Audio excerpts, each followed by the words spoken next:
What's going on? What's going on, family? Been a long weekend. Still lots going on, but just to put this together real quick and get some information out on the March of the Dark Races northward. And we're going to get into a little bit of information.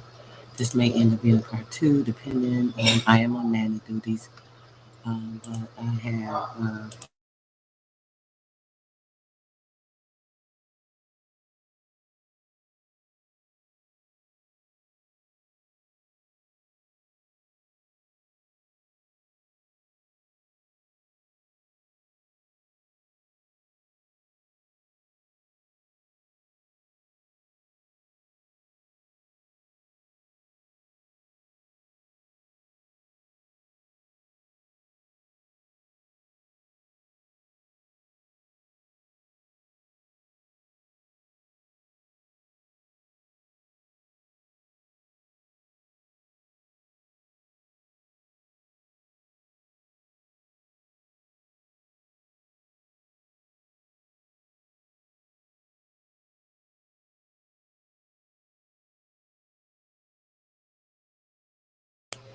man, as soon as I get into it, right? All right, guys, I'm gonna get right to it so I can get through this real quick. We're gonna start with the March of the Dark Races northward. Um, the fact may be startling, but the student of ethnology will be willing to admit that in the course of time, the darker races must absorb the white. It is demonstrable from the history of Europe that the black-haired, black-eyed, swarthy-skinned races have been steadily and surely moving toward northern latitudes. When Rome was in her pride, the vegetation of Italy, as we learn from the poems of Virgil and Horace, were similar to that which now prevails in northern Germany and France, and its place has been taken by trees and plants of a more tropical character. The Romans were a lighter people than those which now exist on the shore of the Mediterranean. Hmm. All the tribes, all of the tribes north of the Apennines, previous to the time of Caesar, were yellow-haired, red-bearded, perfect blondes, such as we even now see specimens of in portions of northern Germany, Sweden, Nordic, Denmark, and Scotland. They're trying to make it like it's different races. This is one race. I don't know how many times I have to tell you guys. Since that time, France has become inhabited almost entirely by brunettes. So, almost was southern Germany, giving evidence of a charge and the type of its people in the introduction of traces of the Tartar in the long coarse hair, the black eyes, and the yellow skin. England today is filled with specimens of darker races. England is filled with specimens of darker races. In the olden times, the yellow-haired Saxon prevailed over all the British islands, but he has been conquered by the darker Celt, or changed and improved by the gradual infusions with the south of a richer and more tropical blood. Another 1,000 years will, in all probability, see southern Europe inhabited by a people darker than the Moors, while northern Europe in the complexion of its inhabitants will be similar to Spain and Italy of today. All the noticed ancient and modern wars of Europe may be traced to the yearning of the brunette and blonde to mingle. The Romans conquered the Gauls, Britons, and the Germanic races. To give them the laws and institutions of Rome and to satisfy this miscegenation, the miscegenetic instinct when Rome fell into decrepitude. The same instinct, as much as the love of plunder and conquest, urged the Hun, the Goth, the Vandal, and the various tribes of Scythia and Germany to precipitate themselves upon the plains of southern Europe. Genseric, with the yellow-haired Vandals, conquered northern Africa to mingle the blood of the two regions. They conquered northern Africa to mingle the blood of the two regions. The great wars of modern Europe, including the giant conflicts of Napoleon, have had the effect of the treasures of different blood and complexions. Europe is becoming yearly more composite at least as far as the limit of its race will admit, and consequently more civilized. Thoroughly misogynetic, it cannot be until a Mongolian and African can be brought to its doors. It will be our noble prerogative to set the example that rich blending of blood in it is idle to maintain that the present war is not a war for the Negro. It is not a war for the Negro. It is a war for the Negro. Contradictory, huh? Did I just read that crazy or what? Did they just maybe put that in there twice? Let's do that again. It is idle to maintain that this present war is not a war for the Negro. And then it says again, it is a war for the Negro. Hmm. Not simply for his personal rights or his physical freedom. It is a war, if you please, of amalgamation, so called a war looking of its final fruits to the blending of the white and black. It is a war, if you please, of amalgamation, so called, a war looking as its final fruit to the blending of the white and black.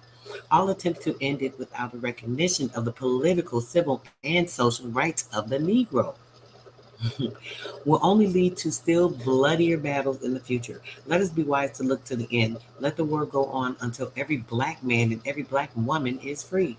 Let it go on until the pride of caste is done away. Let it go on until the pride of the caste system is done away. Let it go on until church and state and society recognize not only the propriety, but the necessity of the fusion of the white and black. In short, until the great truth shall be declared in our public documents and announced in the messages of our president that it is desirable the white man, let me outline that for you. It is desirable, but the white man should marry the black woman, and the white woman the black man. That the races should become melalocetic before it becomes misogynetic. The next step will be the opening of California to the teeming millions of Eastern Asia. So you already see what's going on here, right? The patience, the industry, the ingenuity, the organizing power, the skill in the mechanic art, which characterizes the Japanese and the Chinese, must be transplanted to our soil. Must be transplanted to our soil. How many times have I told you about the black seed? And implanting it into the seeded nation, implanting it into the black womb, the black ionic womb, which is the soil of the land. It's the same damn thing, shit, if you don't know. All right, let's keep it moving. Not merely by the immigration, not merely by the immigration of the inhabitants of those nations, but by their incorporation with the composite race, which will hereafter rule this continent. They tell you right here how they did this shit. Is y'all listening? Y'all know we already know this, but it's something when it's something when people just put the truth in your face, and it's like, wow, that's just like right in my face. Let me see if anybody popped in the chat. Chat empty. Y'all listening on the low. It's cool. Let me make sure I finish this out for you guys. Whoever's interested, you're still gonna get this. It must be remembered that the Indians whom we have displaced were copper colored. Mm. Let's see. Let's just highlight that part. It must be remembered that the Indians who we have displaced, they let me know they displaced the Indians, were all copper colored and no other complexion. No other complexion. Physiologists affirm this, and it can exist permanently in America, and they can exist permanently in America. Let me put that in the chat for y'all. Let me put that in the chat for y'all. Ujai Buskas. Welcome, sis. Appreciate you. Thanks for coming through. Let's put this in the chat real quick. I think this is a nice little point that we want to have highlighted.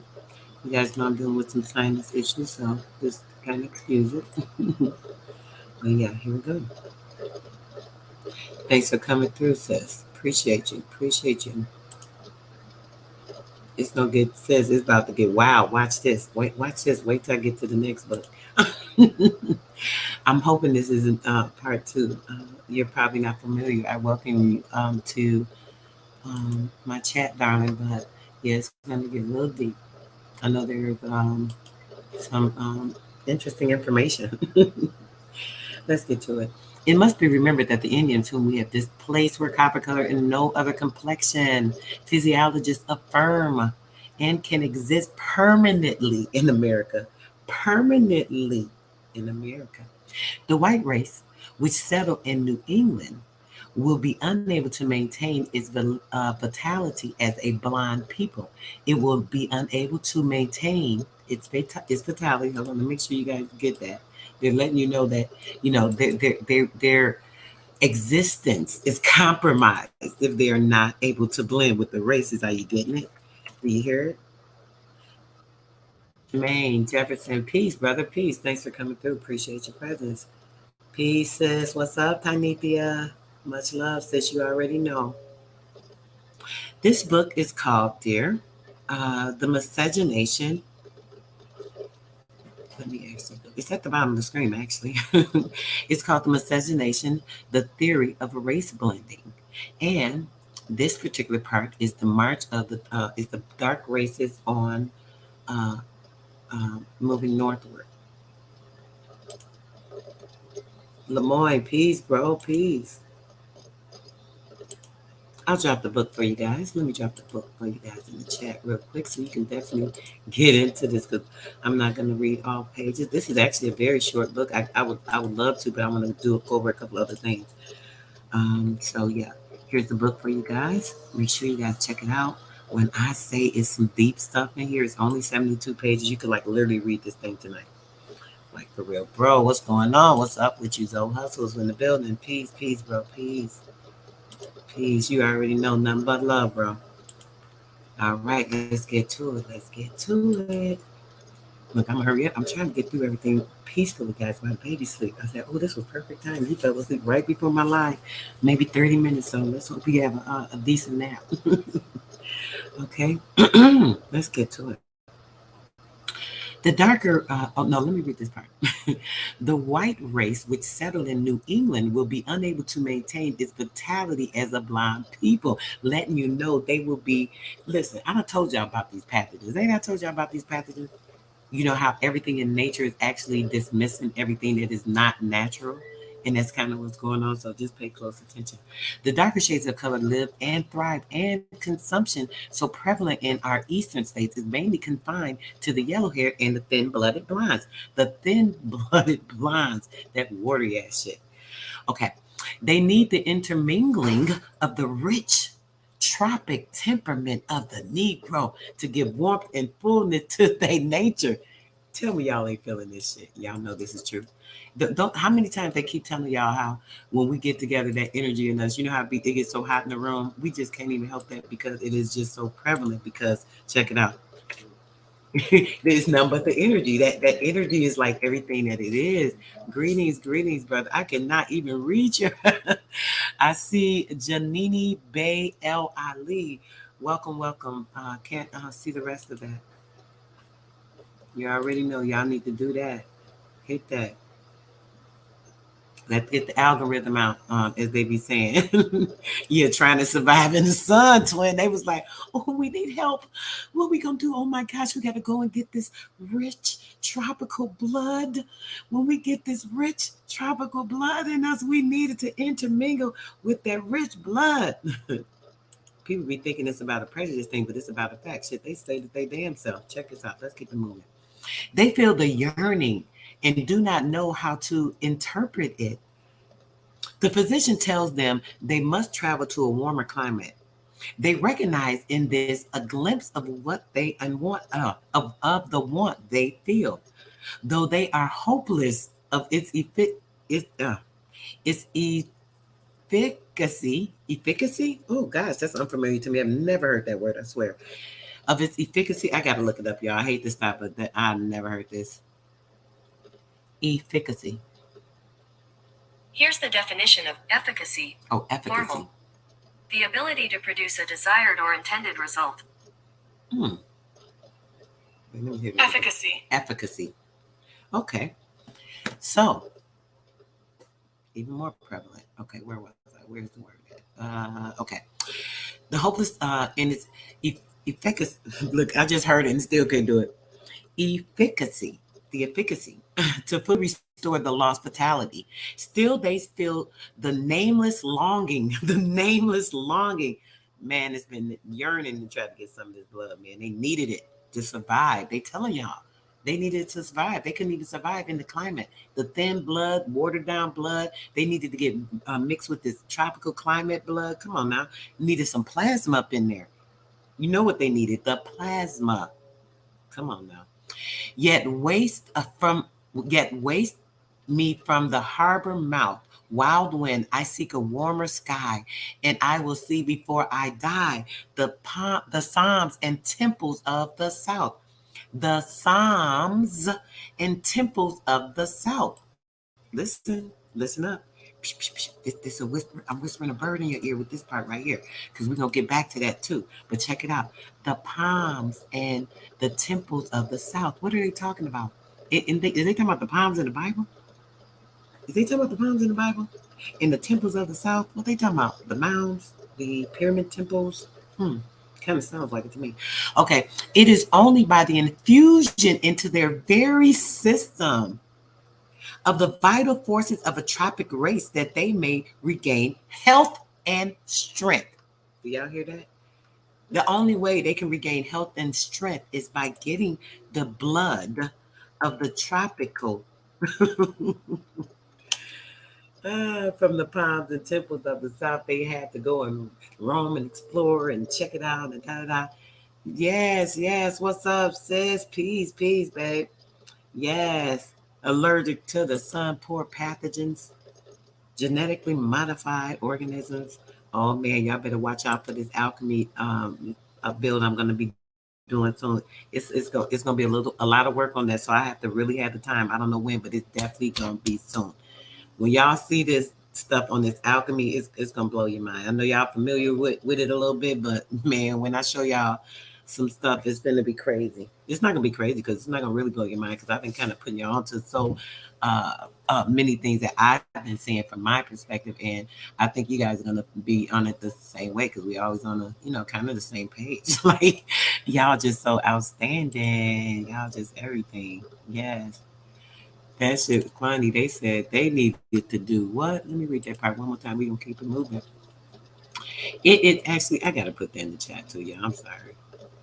I got to. Cause this stuff be just mind blowing that they know what's going on, but yet try to act like we ain't important, knowing that y'all need us to even survive. Damn, it's like it has even been stated like need us to survive around this camp. Yeah, need us to survive. That's what it said. It's right there in the book. It's right there in the book. Into the very system, the vital forces of a tropic race that they may regain health and strength. Mm-hmm. Make sure you guys go and get this book. Take this link, right? I want you to make sure you're sharing it and you're reading it. It's only 72 pages. We're not going to read all of them. I'm going to read a few more pages and get to something else for you guys real quick. But yeah, make sure you guys are getting that book and checking it out, okay? All right. We must accept the facts of nature. We must become a yellow-skinned, black-haired people in fine. We must become miscegens. If we would attain the fullest results of civilization. The mystery of the pyramids and the Sphinx question answered. Here we go, y'all. Let's get some answers. That's what we want. We like answers. We love them. The mystery of the pyramids and the Sphinx question answered. Let's get into it. The first instance given us in history of a highly cultivated, you okay, babe? Of a highly cultivated state of society occurred in a misogynetic community. I call all that. As the year, I ain't gonna even mention too many names. We allude We allude to Egypt as the years roll by and new discoveries are made with regard to their remarkable people. Tourists and archaeologists are filled with amazement at the evidences of a state of civilization of which even we know nothing. Among the ancient Egyptians, and the conditions existed for the first time in the history of the world for a high condition of mental culture. A condition, I want to make sure you guys heard that. A high condition, a condition. Condition is a confirmation of conforming something, so conforming the mind into a culture, right? Making something, reconstructing, that type of thing. The first requisite is density of population. There must be a collision of mind with mind and the personal contact of man with man to intensify the faculties. But another condition is also necessary. Variety of mental conception is essential to a high development of civilization. Variety of mental conception is essential to the high development of civilization.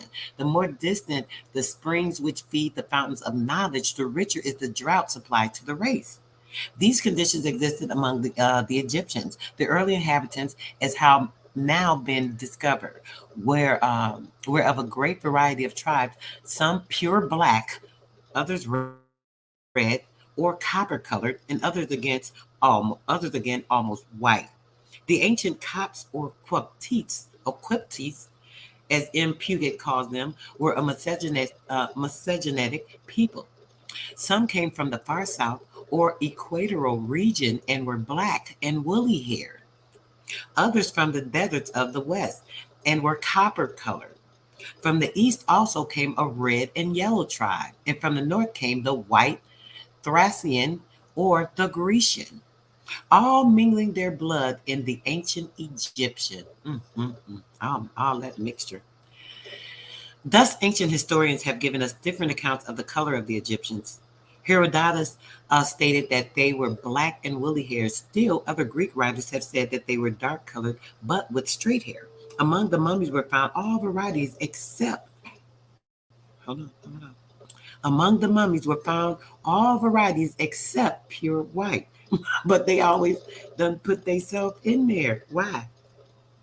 It is clear, therefore, that the Egyptians were a composite race, a miscegenation of races, race blending, right?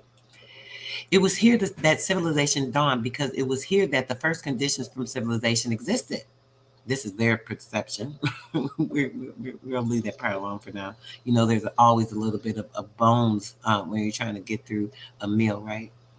The great variety of development of different forms of knowledge brought from distant countries, and better than all, richer than all, the judicious intermingling of diverse tribes from, I'm sorry, it says diverse, it's probably meant to say diverse tribes, intermingling of diverse tribes from the different parts of the earth, produced an intelligent, brave, and progressive people. Yeah, you get all that stuff going. What that sound like to you? It sound like a bunch of chaos, right? You putting a whole bunch of things together. You start mixing this shit up. It's a hurricane. It's chaos. Yeah. Mm. And like of which has probably never since appeared upon the planet.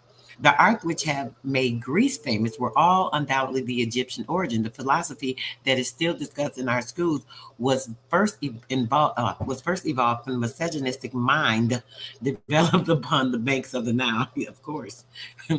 As for mechanic arts, it is admitted that with all of our discoveries in the physical sciences, that all the marvels effected by steam were all still far behind the ancient Copts. The pyramid could not be built by any modern people. The immense masses of stone were removed hundreds of miles from their original beds by machinery of which we know nothing. Mr. Wendell Phillips, in his famous lecture on the lost arts, show how many different branches of human industry were known to the ancients and even to the Egyptians, about which we are entirely ignorant. entirely ignorant. Even in painting, they seem to have possessed a knowledge which the world has lost. For many of the pictures taken from the pyramids are untarnished by time, while these tainted by the Titian, the Angelo, and Raphael are chalky and discolored. The Sphinx question is answered. Egypt calls to us from her tombs, telling us that the secret of progress in a final perpetual humanity. Sorry, final perfected humanity lies in the principle of miscegenation. If we would be raised to the full stature of manhood and womanhood, if we could be as gods, knowing good from evil, if we could fill our proper place in nature, we must mingle our blood with all the children of the common father of humanity.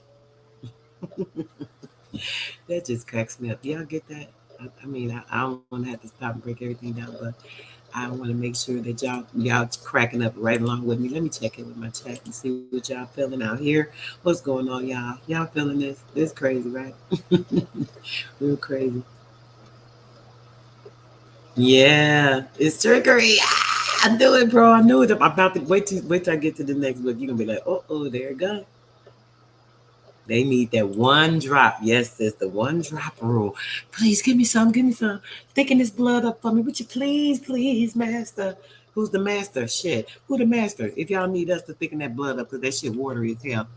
What are you talking about? Like, what? They don't like us, but they just need us. Mm. Ain't that something for somebody to just use your ass up? Can't stand you, but they want to just use you up. I tell you. If we could be raised to the full stature of manhood and womanhood, if we could be as gods, knowing good from evil, that means being like us. If we could fill our proper place in nature, fill a place in nature. They weren't part of nature. We didn't come from nature. We're not a part of nature. We need to fill our place in there. We need to get in there. Can we get in? Can I get in? Trying to get in there. We must mingle our blood with all the children of the common Father of humanity. The common Father of humanity. The great lesson of all religions is self-abnegation, the giving up of prejudice and acknowledgement of our brother man, without regard to his complexion or creed or standing or being dearer to us than our own selves. This is a lesson that America, strong in the pride of color and country, should lay well to heart. Egypt decayed because her people forgot the lesson their own history should have taught them. After the race became thoroughly composite, they intermarried only with one another, and even carried the breeding in practice to such an extent that brothers married sisters and mothers and sons. Tell me that shit ain't nasty. Mm. Let me put that down there just so y'all can know what was going on. Anybody that come in here that don't hear this part, I just want them to see this. Physical degeneracy and mental imbecility rapidly set in. Of course, nothing but imbeciles can come from race blending uh, of the same blood. When you have the same bloodline, that's just sick. Set in, the nation sank as swiftly as it had soared, and by the operation of the same great law, they did anything they can to survive. Come on, mommy, let me sleep with you. Come on, daddy, let me sleep with you. Come on, sister, come on, cousin, let's do it, let's do it. Ooh, ooh, ooh. This shit sick, sick, sick, sick, sick, sick. We gonna just die the hell out. I wish my son would tell me he'd be willing just to, we just make humanity go on, mom. Come on, let's do it. Nigga, I will break your neck. Just the thought of these freaks. You hear this shit? We already know what it is. What's going on, American True DNA? Thanks for coming through, bro. What's up, Juan? Ain't seen you in a while, brother. Peace, peace, peace. Yes, yes, yes. Let's get to it. All right, hold on one second, baby. Up. Hold on, hold on. Give me about 5 minutes, y'all. We about to get to it, though.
All right, guys, I appreciate that.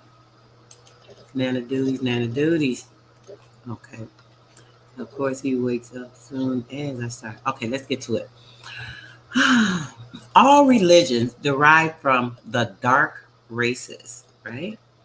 It is a curious fact that the Caucasian or white race, which of late years has arrogated to itself all the civilization extent, has never yet developed a religious faith of its own.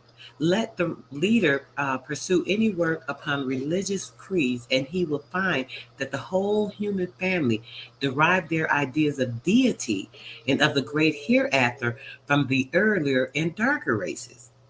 It is enough to mention Buddhism, Brahmanism, Mahometanism, some of these I'm not familiar with, guys, I'm sorry, Judaism, and Christianity to illustrate our meaning. The Caucasian race, it is true, are intellectual. I don't know about all that. The no, let me stop. I ain't gonna be insulting. The perspective and the reasoning organs are large. The perceptive and reasoning organs are large. Yet the sciences upon which we pride ourselves and the arts which we call our own are derived primarily from the Asiatics and the Africans, says a Professor Draper. The old white inhabitants of Europe were not able to commence their civilization from their own interior resources because they didn't have none. That shit was swampland. Y'all remember we read that it was all swampland. They didn't have anything. Everything that did grow there, the roots was, when they came and took it out the ground, the roots was all dried out, disgusting. It was all kind of swampland. The air was filthy, all that stuff. Just keep that in mind. So there were no resources, but were thrown into their career by the example and aid of the more southern and darker people whose climate was more favorable. The white race have originated nothing. They have improved upon many things. They have come, put their input in. Once they see an idea and it's going, okay, it's already started. Now they can jump on it. But they can't originate anything. They don't have an imagination. They don't have the soul to come up with the imagine. The soul has to create the image and imagination for something to manifest. So if you don't have a soul, come on, can't get much simpler than that. I'm not trying to be rude. I'm, just being a little factual. Don't want to hurt anybody's feelings. Don't want to be, seeming to be prejudiced or anything of the sort. I'm just a very factual person. I really have to tell it like it is. You know what I'm saying? So let's just finish getting into that real quick, right? I'll just start again at this sentence. The white race have originated nothing. They have improved upon many things. They are intellectual, artistic, scientific in whatever relates to the material. They are at home. You understand that, right? They are intellectual when it comes to material. That means it has to. I want you guys to get this. I'm going to put it in the chat for you guys as well because I'm going to break this part down for you if you're not getting it. I know a lot of you really getting it, but I want to just make sure you really, really, really, really get what it's saying. So let me make this clear. All right. Okay. Peace, Squid. What's going on? Dude left me high and dry on the chat last night with a crazy person and a half saying, no, he was, the other one's cool, but that was just like power, bro. But peace to you anyway. DJ, what's going on, brother? What's up? Charles, what's going on, brother? Peace, peace, and blessings. You already know. You want some ice cream? I told you I'll give you some. You want some ice cream too, Pootie? Okay, I'll get you some ice cream in a minute, okay? I'm going to take a break and they're going to have to wait so Nana could get you some ice cream. Give me a few minutes, okay? All right, guys, so let's get back to it. Okay. What? There you go, starting him about some dang ice cream. Boy, hush. Okay. They are intellectual, artistic, scientific, in whatever relates to the material they are at home. But the glories of the unseen world. Wait, let me back up. I was about to say, see, I got distracted thinking about now I got to get this ice cream, Lord. Okay.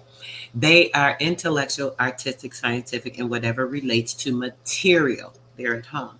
They're at home. That means they're comfortable with the things that are relations to material. Material things are of the physical, obviously. The physical means it has to be something that has already been created, come into existence, materialized. So not from the imagination, right? Not from the mind. It has to be already in existence for them to take upon its, maybe change it, as they said, if they would say improve. I don't know if it's always an improvement when things are changed, but just keeping that in mind that this is all facts, okay? But the glory of the unseen world, the deeper mysteries of the human soul, and relations of humanity to the omnipotent, the revelations of the hereafter, all there is of aspiration of the religious truth we learn from the darker Asiatic races. In short, the whole emotional and spiritual part of our nature is fed by streams from Shiloh's brook, which flows fast from the oracles of God. And we talking about Big G. Y'all call it what y'all want, but listen, I ain't gonna even get into it because if any nuts in here are gonna try to disturb me later when I'm on that particular part, I don't want to get into it. All that religious nuts job combo. So just keep that in mind. Don't try to play me. Enter a church in any part of Europe or America, and you will find carefully reproduced the religious creeds. Check this out. This is an important part. The religious creeds of prophets and priests who lived thousands of years ago. What is a religious creed? Could that possibly be certain books of information that are entitled now, and they say it's from the Bible, giving information, strutting. Okay, let me not get distracted. Y'all know I'll go there. Let's just keep it moving. Egypt, Mesopotamia, or the land of the Orient, still further toward the rising sun. All the pure Caucasian race has been able to do has been to invent a cold skepticism, a denial of those religious truths without which the race cannot attain perfection. May we not hope that the happier hereafter of this continent, when the Mongolian from China and Japan and the Negro from his own Africa shall have bent their more emotional natures with ours, that there may be witnessed at once the most perfect religion as well as the most perfect type of mankind the world has yet seen. Let us then embrace our black brother. Let us give him the intellect, the energy, the nervous endurance of the cold north, which he needs. Check this shit out. Did y'all hear this? Let the cold, listen to this. Look at this, that he needs. Who said we needed that? Who told y'all we needed that? Who asked y'all to come and try to embark any old damn thing on us that we ain't asked for? Didn't need, didn't want to be a part of us, didn't want to incorporate in our shit over here, any of that. Who? The improved order of the red man. Let's talk about it, brother. They got the nerve. Invictus, the instinct. Yes. The gut, the instinct. Yes. Talk about it, bro. DJ, you gonna make me drop the link. Let me drop the link just in case. Because you know what? If anybody got something they want to add, I love it. Oh, I didn't even mean to stop sharing the screen. Hold on, y'all. Let me put the screen back up first. I was trying to share the link. Just in case DJ be on it. That bro be on it. He fire. I'll drop the link in case elaborate on anything we stop on, brother. Let me put that out there for you, just in case, or anybody else, not just him particularly. I don't open the panel often, so I definitely am open to some some ingenious information because it's kind of spelling it all out, right? Like it's like you don't even got to work hard for it. Them just telling you everything, right? It's like just so easy. Like I'm just loving it. Again, we're going to read that part again and continue on. Let us then embrace our black brother. Let us give him the intellect, the energy, the nervous endurance of the cold north, which he needs. The nervous endurance. Why would we need some damn nervous endurance? Is they retarded? Oh my gosh. And let us take from him his emotional power. Take his emotional power. Why would they want to take your emotional power? Does that make any sense? I want to take their emotional power, his love of the spiritual, his delight of the wonders which we understand only through faith. They can only understand it through faith from what they hear, what they believe, what they hope for. They don't feel it. It's not internal. They don't have this inside. Yes, baby. Hold on, guys. Y'all, y'all, let me put some up here. I don't even think the Bluetooth has been plugged up since last week. Let's see. On. Bluetooth pairing. Oh, it might be. Bluetooth connected. Let me put some on for y'all real quick, just so y'all ain't sitting it quiet. I definitely want you guys to. Battery low. Oh yeah, that battery low. I told you. I know it. I ain't plugged it up since last week. The brother done jumped up here. I'm gonna let the brother hold it down for me while I get the babies together. Yeah. I'm gonna let the brother. How's it going, sister? Thanks for coming up, bro. Yeah. If you don't, you know what? If you don't get the name right, I'm about to boot you. Pardon? Oh, if you don't get sorry. my name Apologies. right. Yeah. Sister Soul Man Radio. My bad. Yeah. So go ahead, brother. I'm about to grab the baby something real quick. Please go in because I see you in the chat. I'm trying to be good because I want to get to this next, but please elaborate if you don't mind holding it down. Okay. For Yeah. I'll hold it down for you for a minute for sure. Yes. Get in, bro. Get it in. So I was just mentioning in the chat. She was talking about God. Well, if you look, so it's really simple. I'm sure everybody remembers the expression "God is good," right? Well, they were telling you a truth by telling you God is good. If you look at the etymology of good, you find God, goda, goad, as in to poke, prod, or cajole and make fun of, as well as the word God. Like the old Norse word would be God, with a hyphenated O, which would be goad.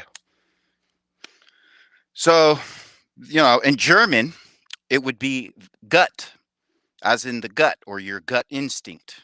So, God is good is telling you that God is your middle half, your gut.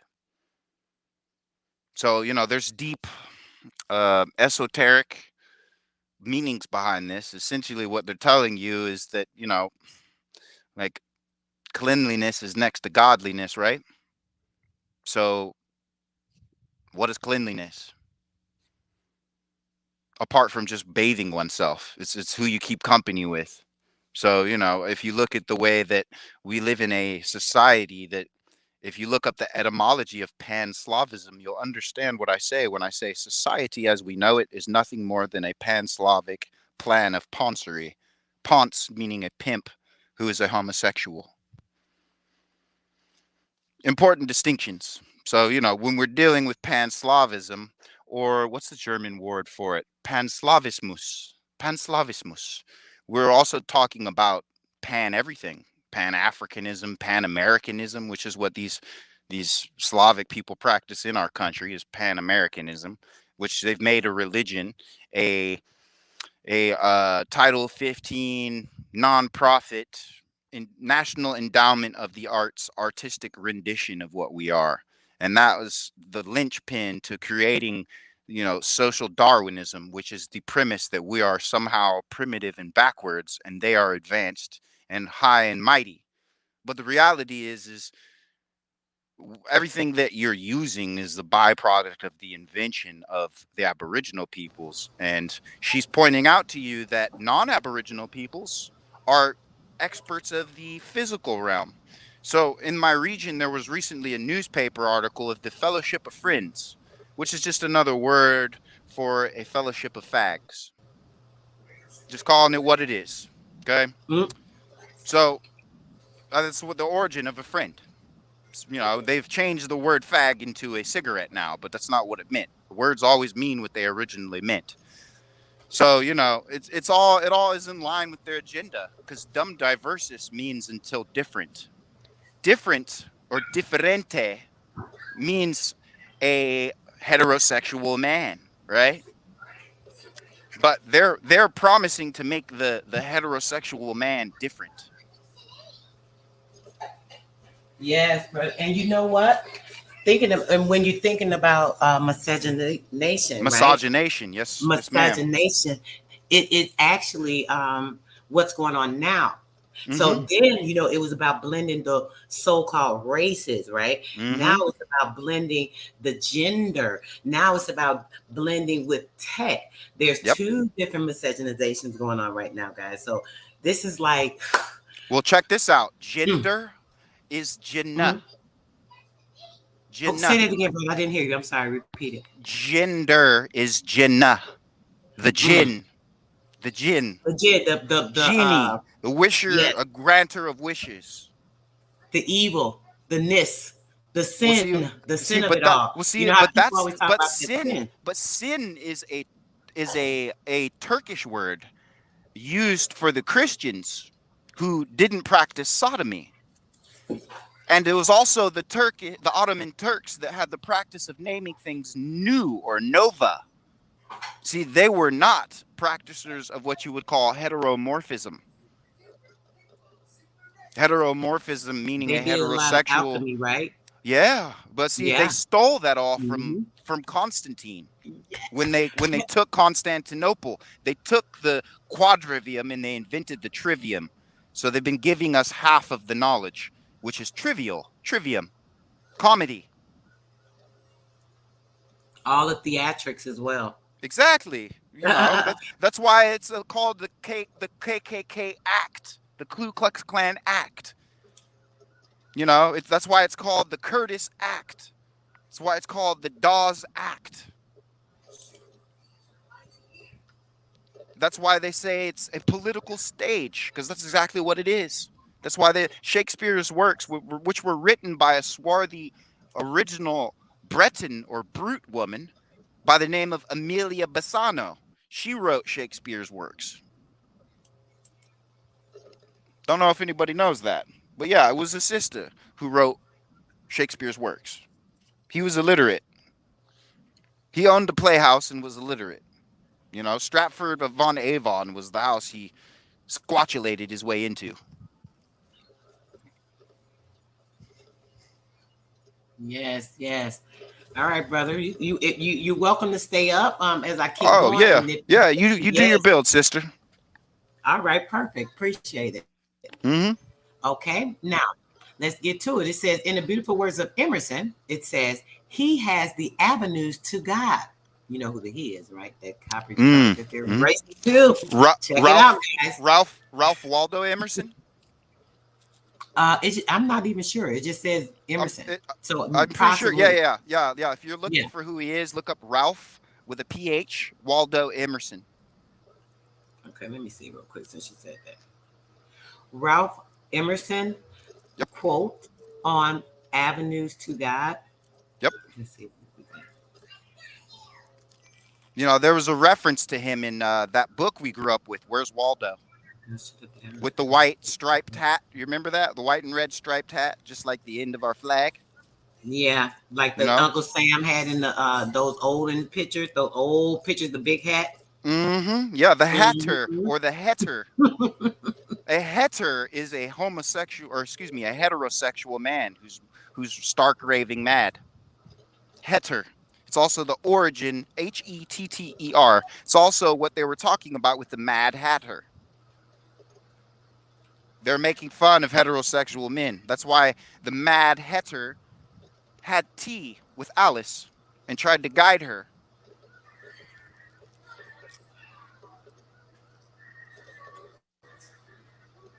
You Go guys on, sister. listen to this. Yep, listen. The one I just put in there. I just got to read it out loud. I just put it in the chat just because I read this sentence. But listen, he has the avenues to God, hid from men of northern brain, far beholding, without cloud, without any confusion at all. What these with slowest steps attain. They saying we was the savage, the ones that's ignorant. This is just natural to us, basically. Mm-hmm. The type of man, a misogyn. The most recent physiological discoveries have demonstrated that the pale, fair, light hair, mild blue or gray eyes, and sandy, bleached complexions of the blonde or extreme white are far from being indications of a healthy, refined, and perfected organization. Oh my gosh, what they said.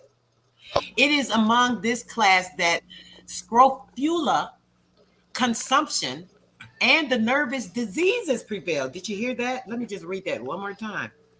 It is among this class of people, if you don't get it, that the scrofula, what is a scrofula, brother? What is that? Because you probably know. Scrofula. Yeah, let me look into it.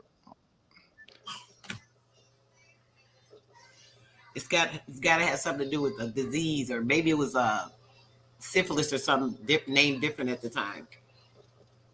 I know they tried to say syphilis came from the Americas, but that was a different Yeah, thing. no. Scrofula, also called cervical tuberculosis Ooh, lymphadentis, is a type of tuberculosis infection.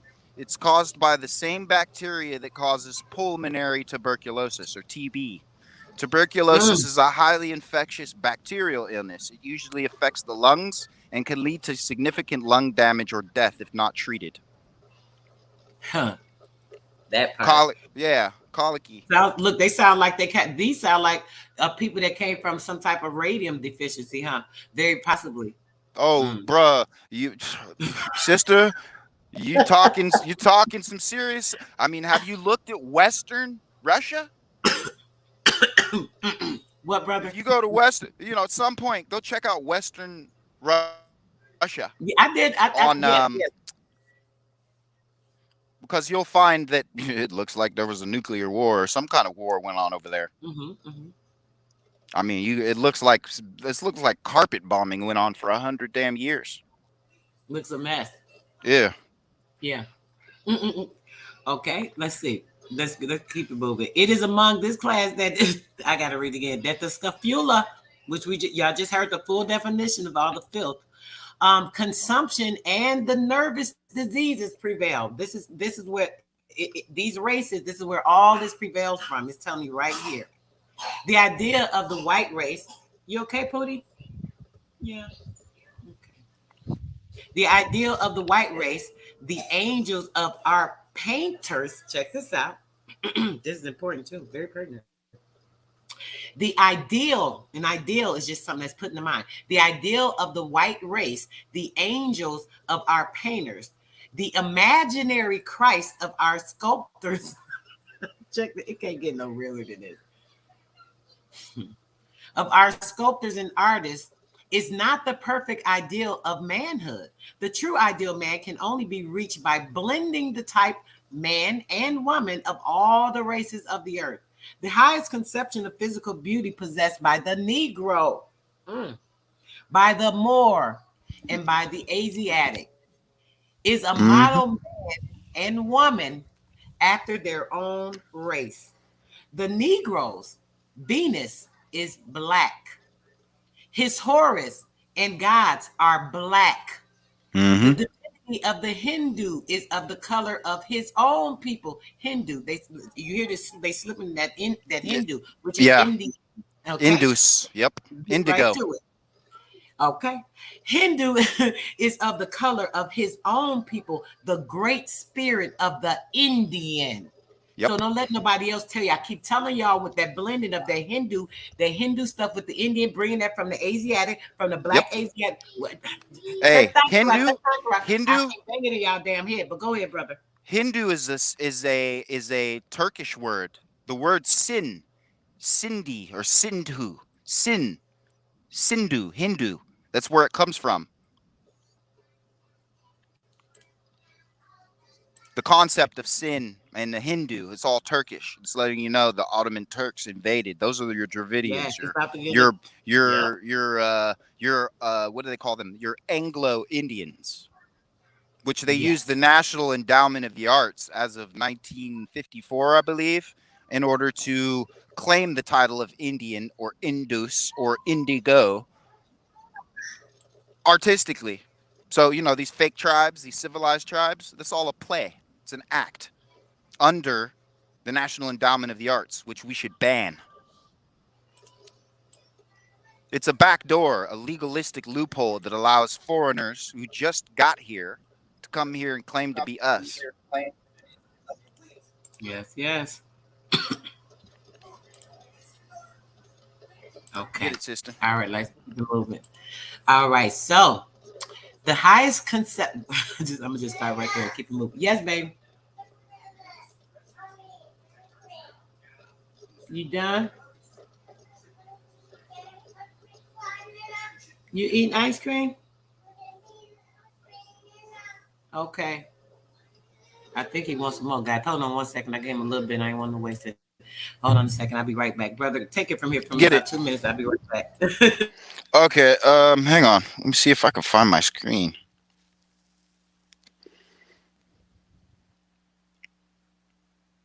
Dang, where's my screen at? Apologies, y'all. I'm in the sun right now. It's really hard to see my little phone screen.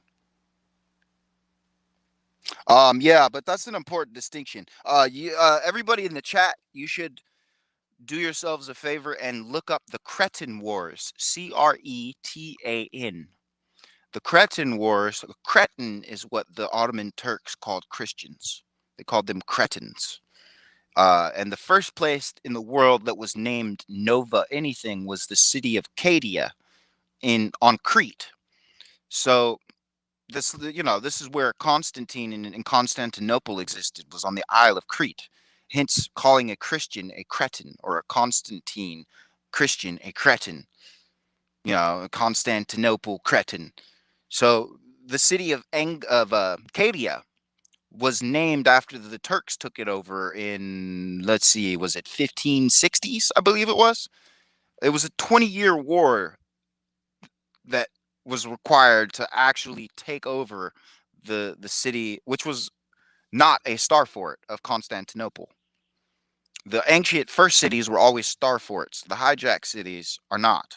The later cities are always a square parapet building. The earlies are star forts or astrological buildings made out of geopolymers. So look into the Cretan Wars and the way that Christians used to be called Cretans by the Turks. All right, bro. Let's get back into this. But this will start again. Get it, You sister. too little cranky, so. All right, let me read this part right here one more time, just so you guys hear it. It says the highest conception of physical beauty possessed by the Negro, by the Moor, by the Asiatic is a model man and woman after their own race. The Negro's Venus is black. His Horus and gods are black. The divinity of the Hindu is of the color of his own people. The great spirit of the Indian, if of any color, is copper colored. And so through all the world, through all, not just America, I just want to make sure you guys heard that. It says, and so through all the world at this particular time. The highest conception of beauty and perception is the noblest specimen of each particular community. Humanity's highest type, therefore, is not the white, which comprises only a comparatively small fraction of the people who inhabit the planet, which we knew that in their study, just dwindling and off. The ideal or type man of the future will blend in himself all that is passionate and emotional in the darker races, all that is imaginative and spiritual in the Asiatic races, and then all that is intellectual and perceptive in the white races. He will also be composite as regards color, I guess regards to color.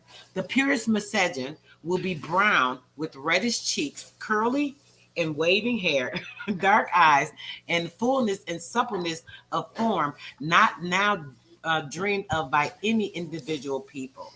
Of course, That the part.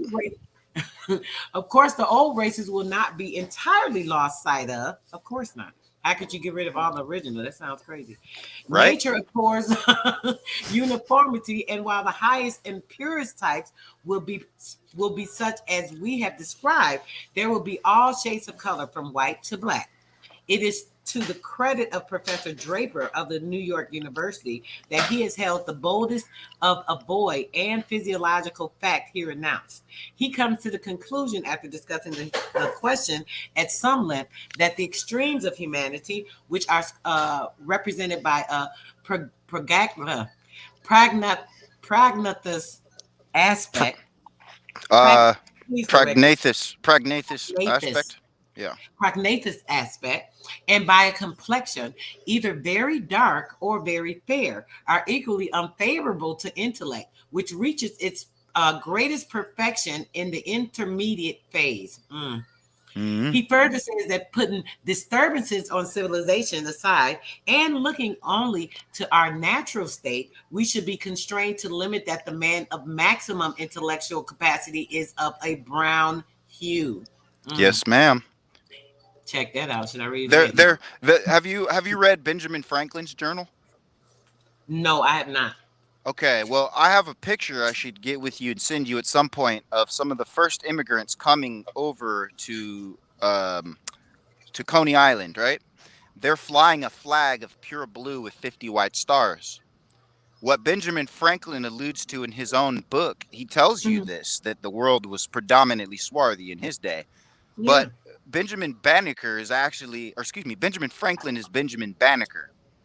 So, Mm. there's that decoding to get into. Ghostwriter. And Banneker, exactly, he's a ghostwriter who created a Hmm. nom de plume or a stage name with a pale person, just the same as Mozart, Beethoven. In fact, Beethoven had a penchant for walking around with whiteface. Did you know that? Okay, bro, we're going over too far to the left because I got to keep it moving. I got some other Overstood. books I But need to but get but into. what they're pointing out here is the plan to Hmm. combine the lovely white and red. Yeah, that's the whole name There of the book. that's also why the flag has the stripes of white and red. It's an agenda. Hmm. Absolutely. Started out with 50 different groups of people coming over here with a blue flag with 50 white stars, and they added on the stripes because that's part of the agenda. Go ahead, sister.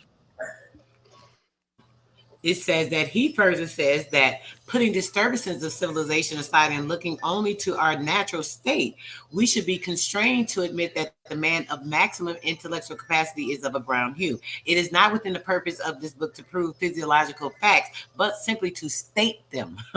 They are either true or false. If true, it matters little what critics may say with regard to them. If false, they fall to the ground. We know most of them to be true because we went over other documentations, information, other books, other things that have also proven this information.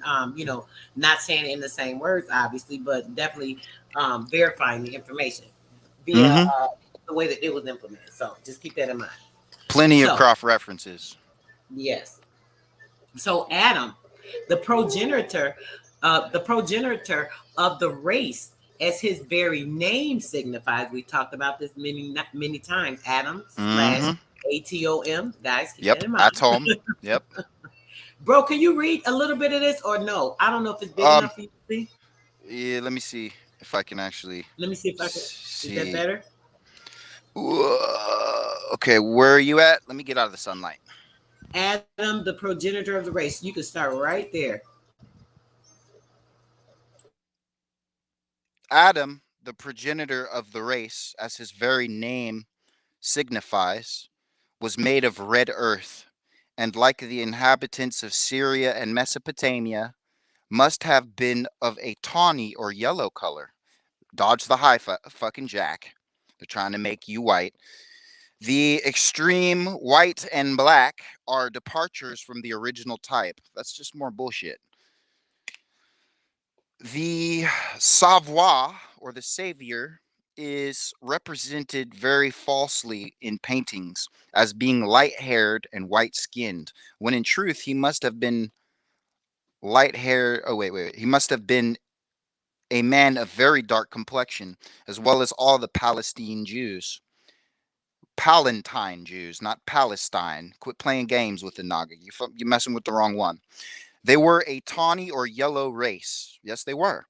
Although race is a social construct. The fact has been noticed that the Amharic, the language of the Abyssinians or the mixed multitudes, is remarkably analogous to the Hebrew or the Hebrides, the speakers of the what we would call the Ireland, the Hebrides.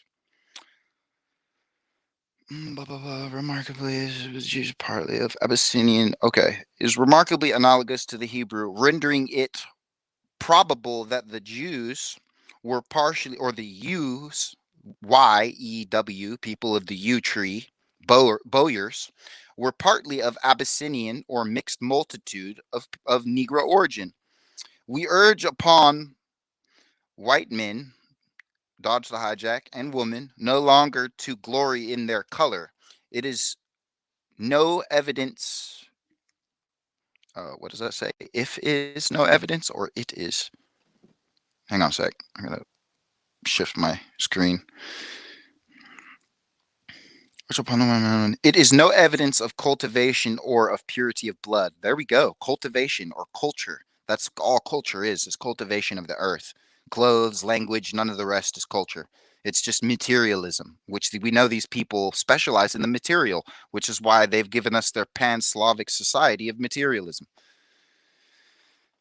It is no evidence of cultivation of purity of blood. Adam and Christ, the type of men the world's great eras were red or yellow, and to men of this color, above all others, must be communicated the higher inspirations which involve great spiritual truths and which bring individuals of the human family or the human or of kindred souls into direct communion with supernatural agencies or supernatural ancestors.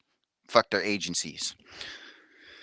Such of our such of our readers as have attended anti slavery meetings or abolitionist meetings will have observed the large population of blondes in the assemblage. This peculiarity is also noticeable in the leading speakers and agitators in the great anti slavery party or abolitionists.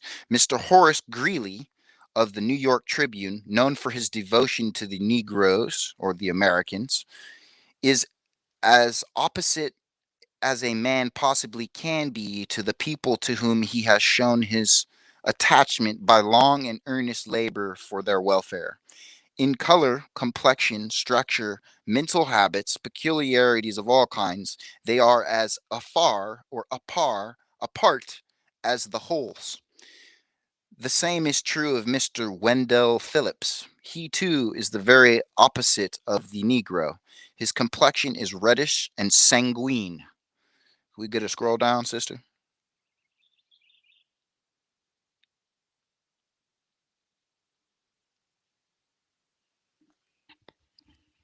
Hello? Can you hear me? Uh oh. Mic check, mic check. You need me to go down, bro? Oh, yeah, yeah.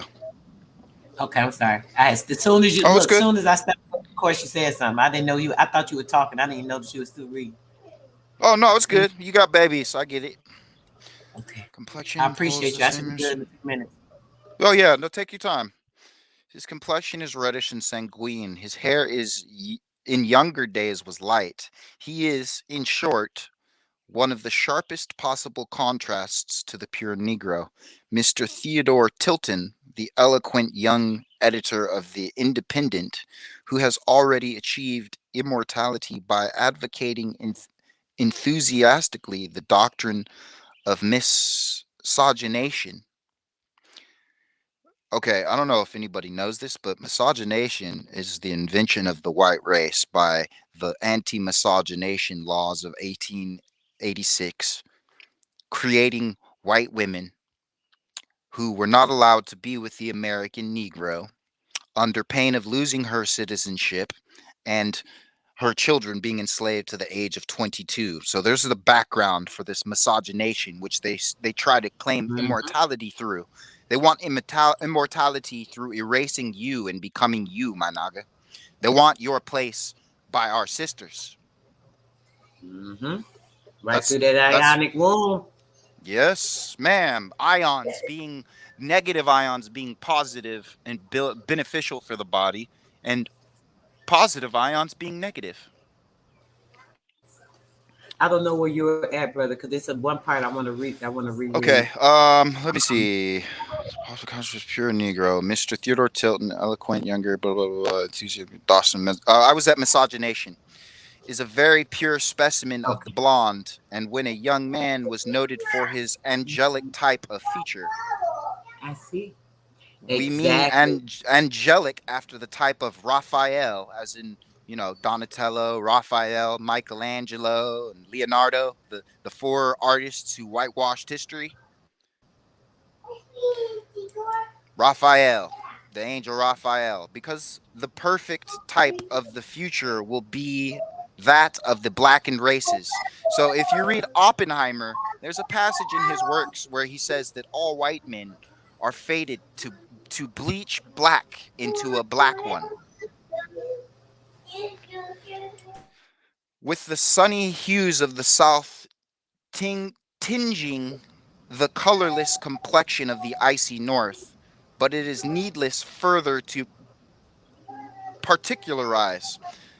The sympathy of Mr. Greenlee, Mr. Phillips, and Mr. Tilton feel for the Negro is the love which the blonde bears for the black.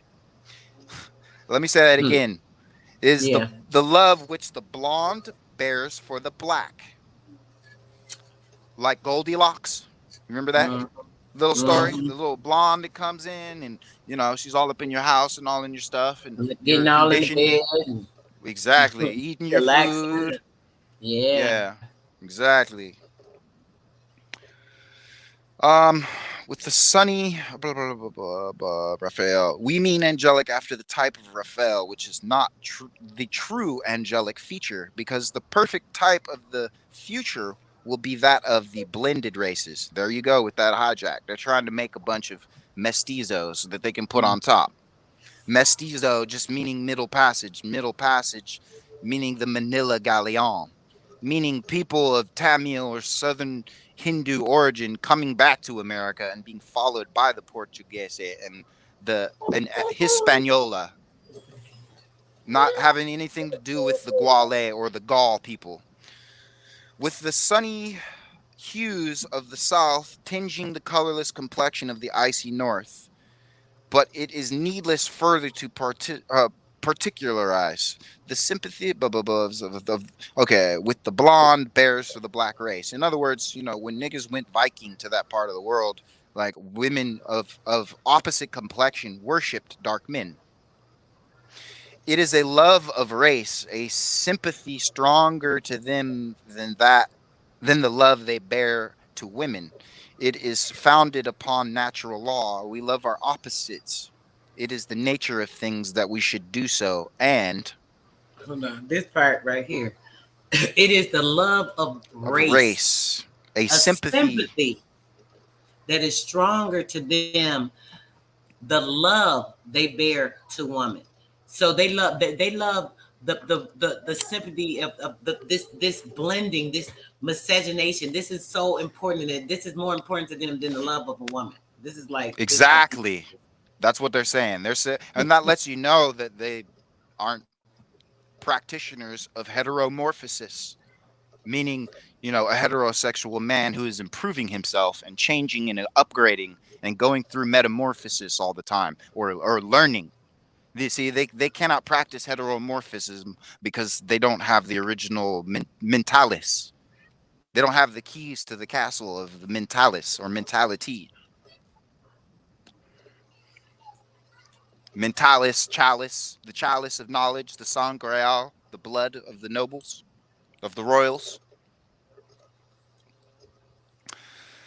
When nature has free course, men like those we have indicated, whether anti-slavery or prohibitionists or pro-slavery, being Anabaptists, conservative or radical, Democrat or Republican, will marry and be given in marriage to the most perfect specimens of the colored race. There's your Stepford wives. It is also remarkable that the anti slavery agitation is confined to those climates and races that are the furthest removed from the natural home of the colored people. England and the northern states of North America are strongly anti slavery. The people of France are also anti slavery after a fashion, but not so much as the English. The English people, with their dark hair and skin, have not the love for the Negro. You get a scroll. Have a lot of love for the Negro. I'm doing 5 things here, bro. Oh, it's good. Okay, I see what you, exactly where you're The at. further north, the greater.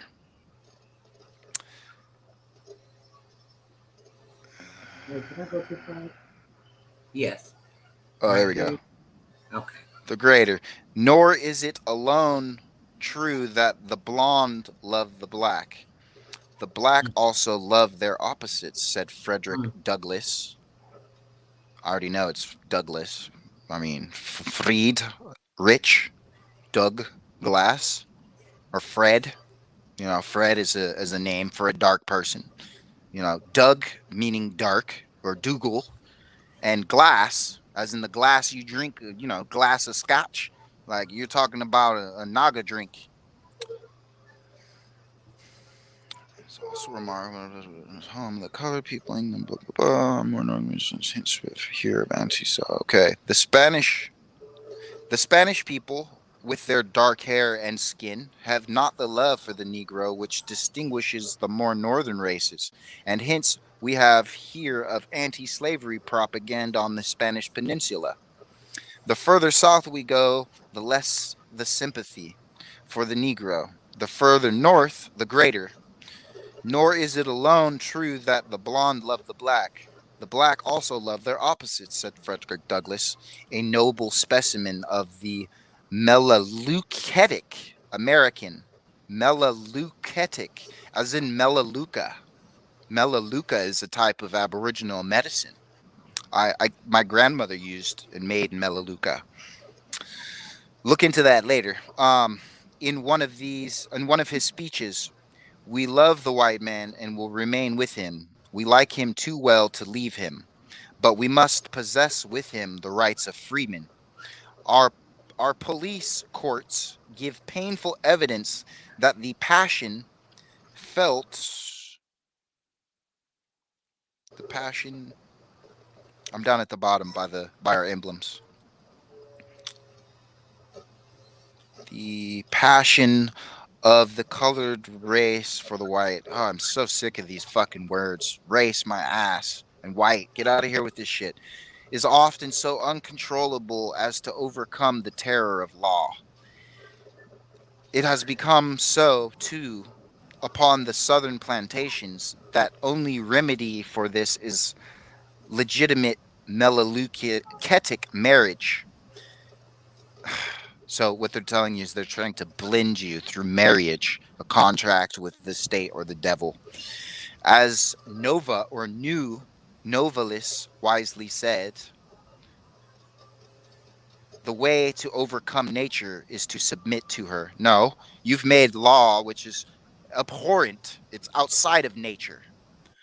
It is true that a few men of dark skin and eyes and hair are to be found among the anti slavery leaders, but it will be remarked by any careful observer that it is not so much the love of the Negro that animates those men as hatred of the slaveholder.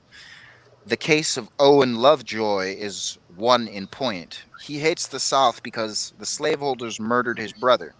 The bitterness manifested by these dark skinned, dark haired, dark eyes, or what you would call it, brunettes, Saturnine northern men, Saturnine as in Saturn, you know, as in, you know, Zeus, hey Zeus, northern men towards the southern men is due to the strong antipathy.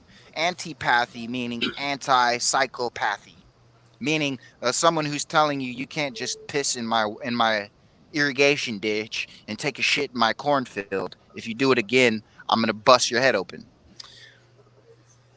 He hates the South because the slaveholders murdered his brother. Blah blah blah blah. Blah and I'm so okay. Dark skin, dark hair. Uh, Antipathy and antipathy and apathy. opposition, which always exists between males of a kindred type. But if the southern woman was a blonde, gold haired, blue eyed, and of sunny complexion, they would love her. No, we wouldn't. The law, therefore, is that we love our opposites. No, we don't. Walker, in his work, maybe y'all love your difference because you want to be different and you want to make us different, hence the papal bull dum diversus until different. Quit playing. Let me see. The law, therefore, that we love the opposites. That's not a law. That's an unnatural, abhorrent law made up by you. In his work of intermarriage, says, in the vital systems, the dry seek the humid, the meager, the plump, the hard, the softer, the rough, the smoother, the warm, the colder, the dark, the fairer, etc., upon the same principles. In the mental system, the irritable seek the calm, the grave, the gay. No, no, uh-uh, uh-uh, nah, nah. I'm not. Uh-uh. And I'm not no They Homo tripping. sapien either. Yeah, y'all are tripping hard. The impassioned, the modest, the impetuous, the gentle, etc., etc. Y'all are high. What are you smoking? Opium? Or in Let me see. opposite I want to see. cases, the Let's opposite.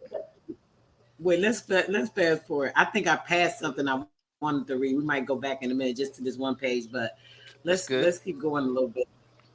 The present, future, and the Irish and the Negro, notwithstanding the apparent antagonism which exists between the Irish and Negroes of this continent, there are the strongest reasons for believing that the first movement towards a Meleleucetic union will take place between these two races. Indeed, in very many instances, it has already occurred.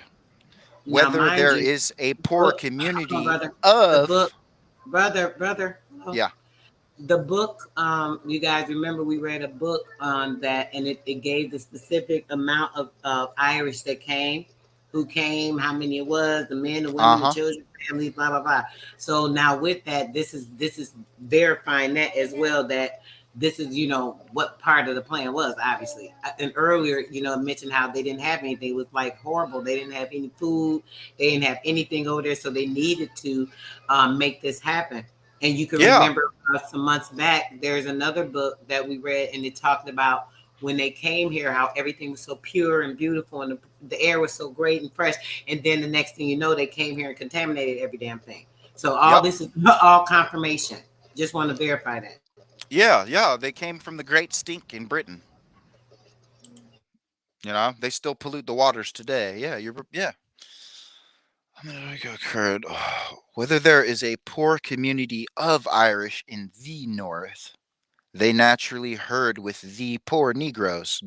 Look, the reason they had a potato famine is because when they kicked the niggas out, when what's his name, Oliver Cromwell, whitewashed Britain and kicked all of the niggas out. Well, guess what? We took the potatoes with us. We took all our plants with us. So they had a famine, not because they had a mini ice age. They made that shit up. They had a famine because the niggas took all the potatoes. And then some of their fake Indian Cherokee people helped them out. But they wouldn't have got those potatoes without us. So all those people that were sent over here during the Louisiana Purchase from Ireland, all those beggars, that's the real story behind this shit. It's like they came over here because without us, not only did they not have any culture anymore, which is cultivation, but they didn't have the fucking food to have a culture. So they had to come back to America. Like, I don't know if you know this, but 86% of all fruit and vegetables produced in the world come from here, as well as all the animal husbandry. Okay, where is your community of the whether there is a poor community of Irish, so Irish one. Where we go? First to mingle, the disturbances created when they brought into contact. Okay, whoa, where we are? Fusion. Whether it takes place will be the same phenomena as the attempted fusion of kindred electricities. Repugnance and flying apart are followed by the closest of all unions. Phenomena as the attempted fusion of kindred electricities. Fusion, whether it takes place, will be infinite will be of infinite service to the Irish. They are a more brutal race and lower in the civilization than the Negro. The latter is mild, spiritual, fond of melody and song, warm in his attachments, fervid in his passions, but inoffensive and kind, and only apparently brutal when his warmest emotions are brought into play in the love for the white woman.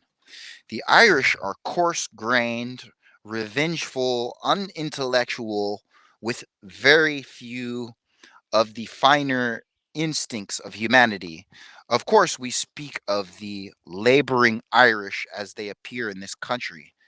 The Milesian is a child of the sun.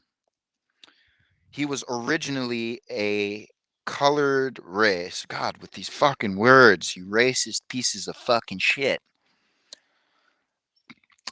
A dark complexion, and has all the fervid emotional power which belongs to the people born in near the tropics. His long habitation north, however, and the ignorance in which he has been kept by misgovernment has sunk the Irish man below the level of the most degraded Negro. Well, this is why they called them the niggers of Europe. Poor white trash. Take an equal number of Negroes and Irish from among the lowest But they weren't communities. real quick, Yeah, brother. They weren't white. Most of the Irish that came over weren't white Irish. I That's know, another. I know. Yeah, they came. They're Mm-hmm. all in like Suriname to like Mm-hmm. the east and west coast. Oh, I'm aware. In fact, the Celtic fakes, they still go to South America for St. Patrick's Day. Like, I mean, I don't know if you know this. Muhammad Ali was related to the Chaldeans of Ur. It's not Ireland. It's Urland. Or Orland, people of the land where people took native copper from the Americas and combined it with the tin we mined from Europe to create the Bronze Age, which is why we're always called bronze people, copper colored bronze. You get what I'm saying? Oh, the Um, most degraded yeah. Negro. I said I Taking, was gonna do. I'm gonna be doing something on alchemy. Remember I mentioned that earlier. yeah, yeah, yeah, yeah. Yeah, Hey, I got some yeah. information. That's I, yeah. That I has got some all. info. What I can I give don't you need my info, bro. email. Bro, slow down. What's going on here? Hold on, you get my energy up now. Slow down. Yeah, I got it. I got it under control. I Oh, no, already no, no. got But all the info I need. I'm just saying I have some information. I should get your email so I can send it to you. It's like Great. an alchemical breakdown of the Star of David and the elements. Okay. Sounds great. Yes, definitely send it to me. Okay. Let's finish Apologies. this I part mean, real quick. I'm I'm No, you good. I'm I wanna always quick. remember I told you. No, you're doing a lot of elaboration. Remember, I'm trying to get to another book, so I want to Got try it. to get through this real quick. But you want to read this part, and then The we'll level of the go on. I'm most. gonna see if it was Yeah. something earlier that I was Take an missing. But go ahead. equal number. Oh, we already went through that. Among the lowest communities. Well, take it. The least degree. Take an equal number of Negroes and Irish. So wait, okay, yeah, we could leave Damn. this part. Hold on. I want to go back. I think when I didn't go back far enough as I wanted to on here. Hold on, let me go back to page 18. I believe that's Oh probably yeah, where I that want. chapter you wanted to read before.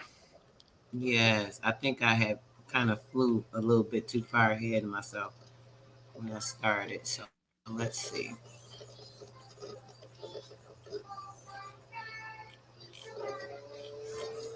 Oh, I just saw the Sphinx in there. Mm-hmm. There it is. All right, here we go. Here we go. 18. I think this is it. Yes. Yeah. I don't believe we started here. Let me go back to the beginning of this video and check it real quick. Let me pull it up. Hold on. You want me to start reading, or are you?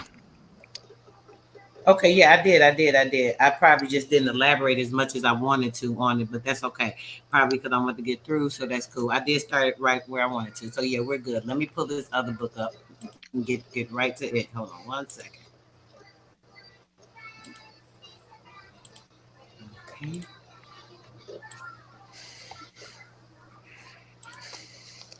Apologies, sister. I process information really fast. Right, I understand. I do too. That's why I try to not to break too much in between because I'll like go from one thing to the next and start jumping. And I'm trying to like It's stay hard. on Yeah, it particularly. So yeah.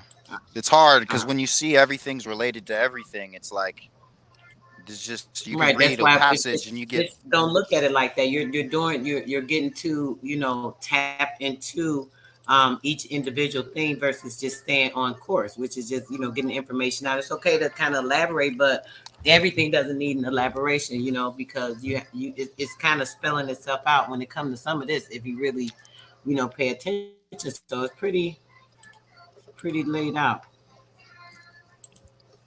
Okay, is that big enough? Can you see that or no? yeah. Because I'm Let me enjoying see. me read. I always do all this reading by myself, so I Yeah. ain't complaining too much. I just want to get through more stuff because I got some more stuff too, But go ahead, brother, if that's good. What is it? The curse by the gods or by a single god?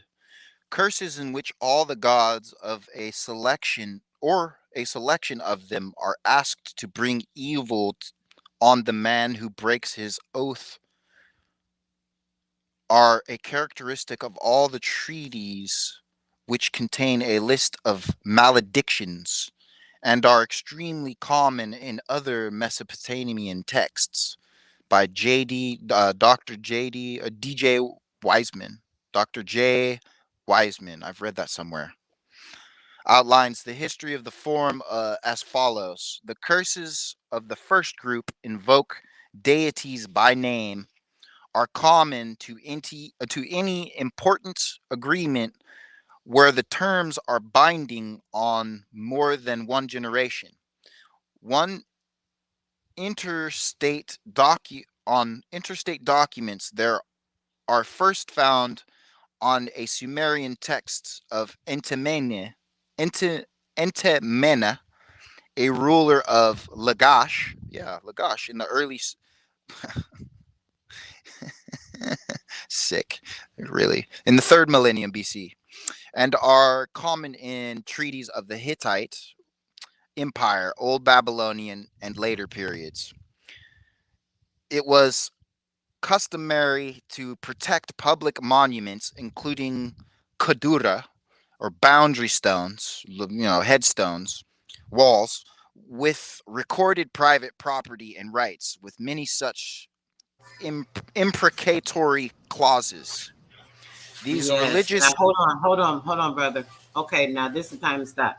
Now this part right here, it said it was customary to protect public monuments. Check this out. Mm-hmm. It was customary, and it said including the Kaduri, which was a specific one that I'm not even familiar with. It's probably been knocked down. Who knows how long ago? Just keep The that in mind. Koduri is the original Caduceus. Okay, so where is that? It Do you was do you in it know? was it would have been in Denmark, but it what was it around Cromwell's time in the 1200s? It was knocked down. Okay, just like I said, knocked down a long time Mm-hmm. ago. You hit it Okay, on the so head. so boundary stones, which recorded private property. Listen to this. This is very important, guys. Recorded private property and rights with many such imprecatory clauses. Now, Mm-hmm. keep this in mind: property and rights. So this is the information that was held when we think about buildings and things being knocked down over here. Why? Because they were written in stone. You hear this a lot of times. Things are Mm-hmm. written in stone. They have been written in stone. They're written in stone because these were keeping the records of everything that was going on with people's properties, the Yes, rights ma'am. of the people, the rights of the nation in the area, so on and so forth. This is another reason a lot of these things have been knocked down, not only because of the reconstruction of everything, because that was one of the main things, but if they did not knock it down, the record would still be here of everything from our ancestors. Keep that in mind. Go ahead, Yep. brother. You can keep going. Also, yeah, yeah, yeah. Let's see. History of the form as follows. Oh wait, we already read that. These religious curses appear in a variety of forms. In the standard treaty from the Hittite Empire, I just have to say the Hittites are Anglo-Arab in the people of the British Isles, like the first people, they were called the Bharat, Bharat. This is why Brits love Hindu tea or Sindhu tea, because Britain and India were the same empire, and the first king to go there was named King Olon, and he had what you call a headstone, which is where the concept of a grave marker comes from. It marked the expansion of civilization, the people who did it, the kingdoms involved, where they came from, and what their laws were. These religious curses appear in a variety of forms. In the standard treaty from the Bharat Empire, a series of divine witnesses to the pact is first invoked, and the curse refers back to the list without repeating the names. May these gods of the oath destroy Depi, Tesub, etc. More often, individual gods are mentioned by name in a malediction or a curse. Sometimes this is cast in a distinctive form which merits fuller discussion, or a curse, like a spell, like cursive. The distinctive form alluded to above contains these parts. Typically, one, the name of the deity; two, an epithet or epitaph of the deity; three, the curse to be inflicted or afflicted. For example, Isar 521 through 522, may Ea or Ae, i.e., king of the Apsu, the lord of the deep, give you contaminated water to drink, or the black sun is what they call Apsu, Apis. May he fill you with dropsy. This example also illustrates the theological precision with which the writer in many cases assigns to a god an epitaph or curse in keeping with the nature and function. What they're just telling you is they're poisoning the water source or the fountain. One, or the mountain, if you will, my mountain. One is reminded of the structure of the classic Christian or Cretan collect. Where curses by individual gods occur in a series, they are usually listed in strict order of the gods' rank within the pantheon. Very often, as in the above example, more than one curse is added after the title and epithet. Sometimes the result is a long list following the name of a single god, as in Isar or Acer or Aether, 440 through 452. Occasionally, the epithet is omitted. I hate omission. So, for example, Baal, the god Baal or Bel, revised in the what is that? That would be in the fifth chapter and 18th verse. May start in mighty battle break your bow. May Astarte in mighty battle break your bow. Occasionally, more than one god is named, e.g., Baal or Baal, may Baal surname Baal Malaj and Baal Saphon raise an evil wind or squall, etc. These last examples demonstrate that it is not possible rigidly to separate the subtype discussed here from the main body of religious curses. One form shades off into the next, but in its most charismatic form. Oh, so you're saying that the curse of the dark man has sloughed off into the pale. Interesting. Interesting double speech. Thing. Epithet and curse. It is easily recognized, and it is perhaps worth nothing the place where it occurs in the treaties. None of the second millennium treaties contain curses of this type. It is more characteristic form. Through the fragment of a treaty with Kashka, published by Otin, does mention individual gods by name. Otin, Woden, Otten. The malediction of the Shamshi Adad treaty are all of this type.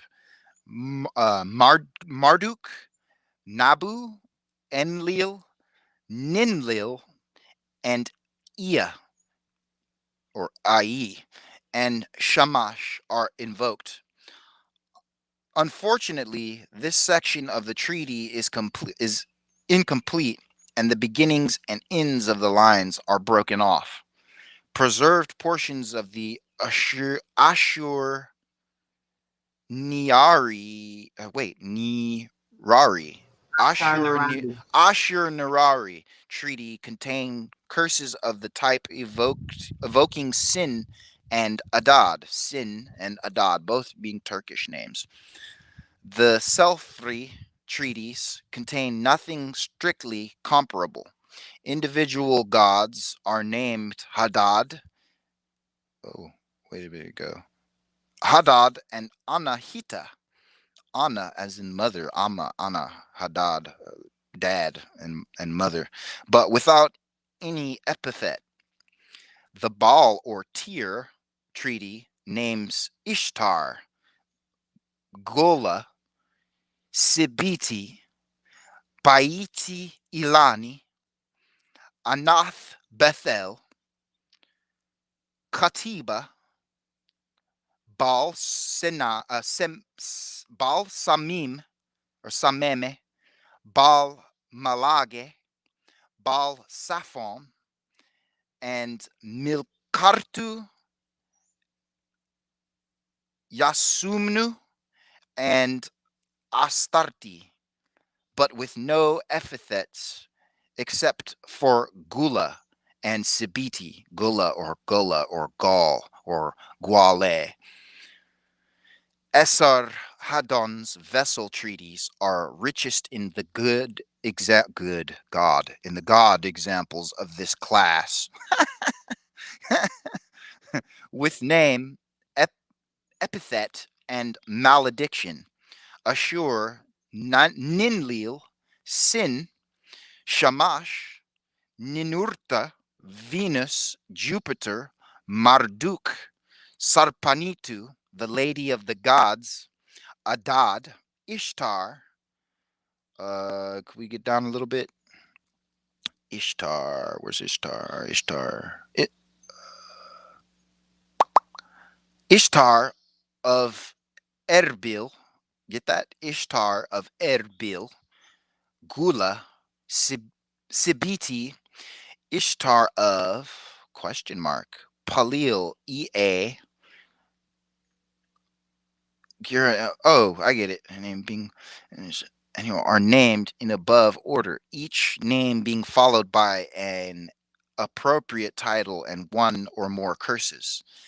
The Ashur-banipal treaty also includes such curses by a single god: Nabu, Shamash, Sin, Ea, Adad, Ninurta, Nergal, Zabada, Sarpinitu, Nanai, and Ishtar of Erbil are invoked.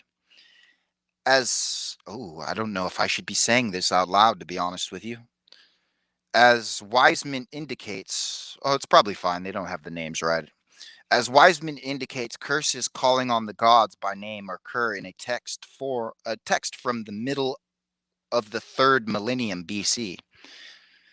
The distinctive subtype discussed above, the curse by a single god with appropriate epithet, cannot be traced back quite so far, but a long series of such maledictions does occur in the epilogue to the Code of Hammurabi, 18th century BC, and a fragmentary list, perhaps of prototype of that in Hammurabi's code, or Hammurabi is another word for Hanuman, stands at the end of the code of Lipit Ishtar, in the 19th century. So the Ishtar, the goddess of fertility or Easter, has changed 3 times in this book.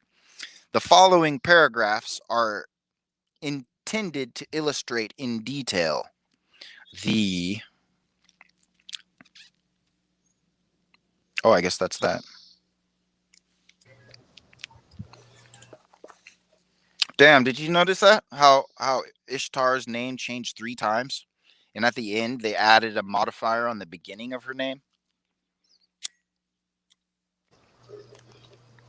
Yeah, I'm reading right along with you. It's crazy.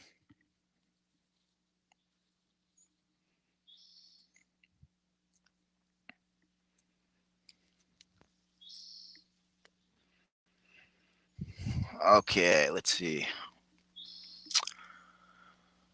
With name, epithet, and curse,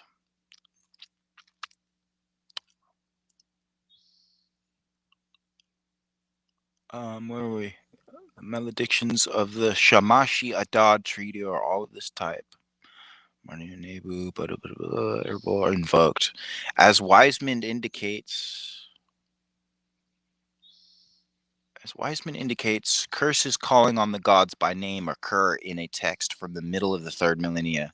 The distinctive subtype discussed above, the curse by a single god, blah blah blah, code, and then in detail the persistence of traditional curses of this type. But before individual cases are taken up, a description of the kuduru is in order.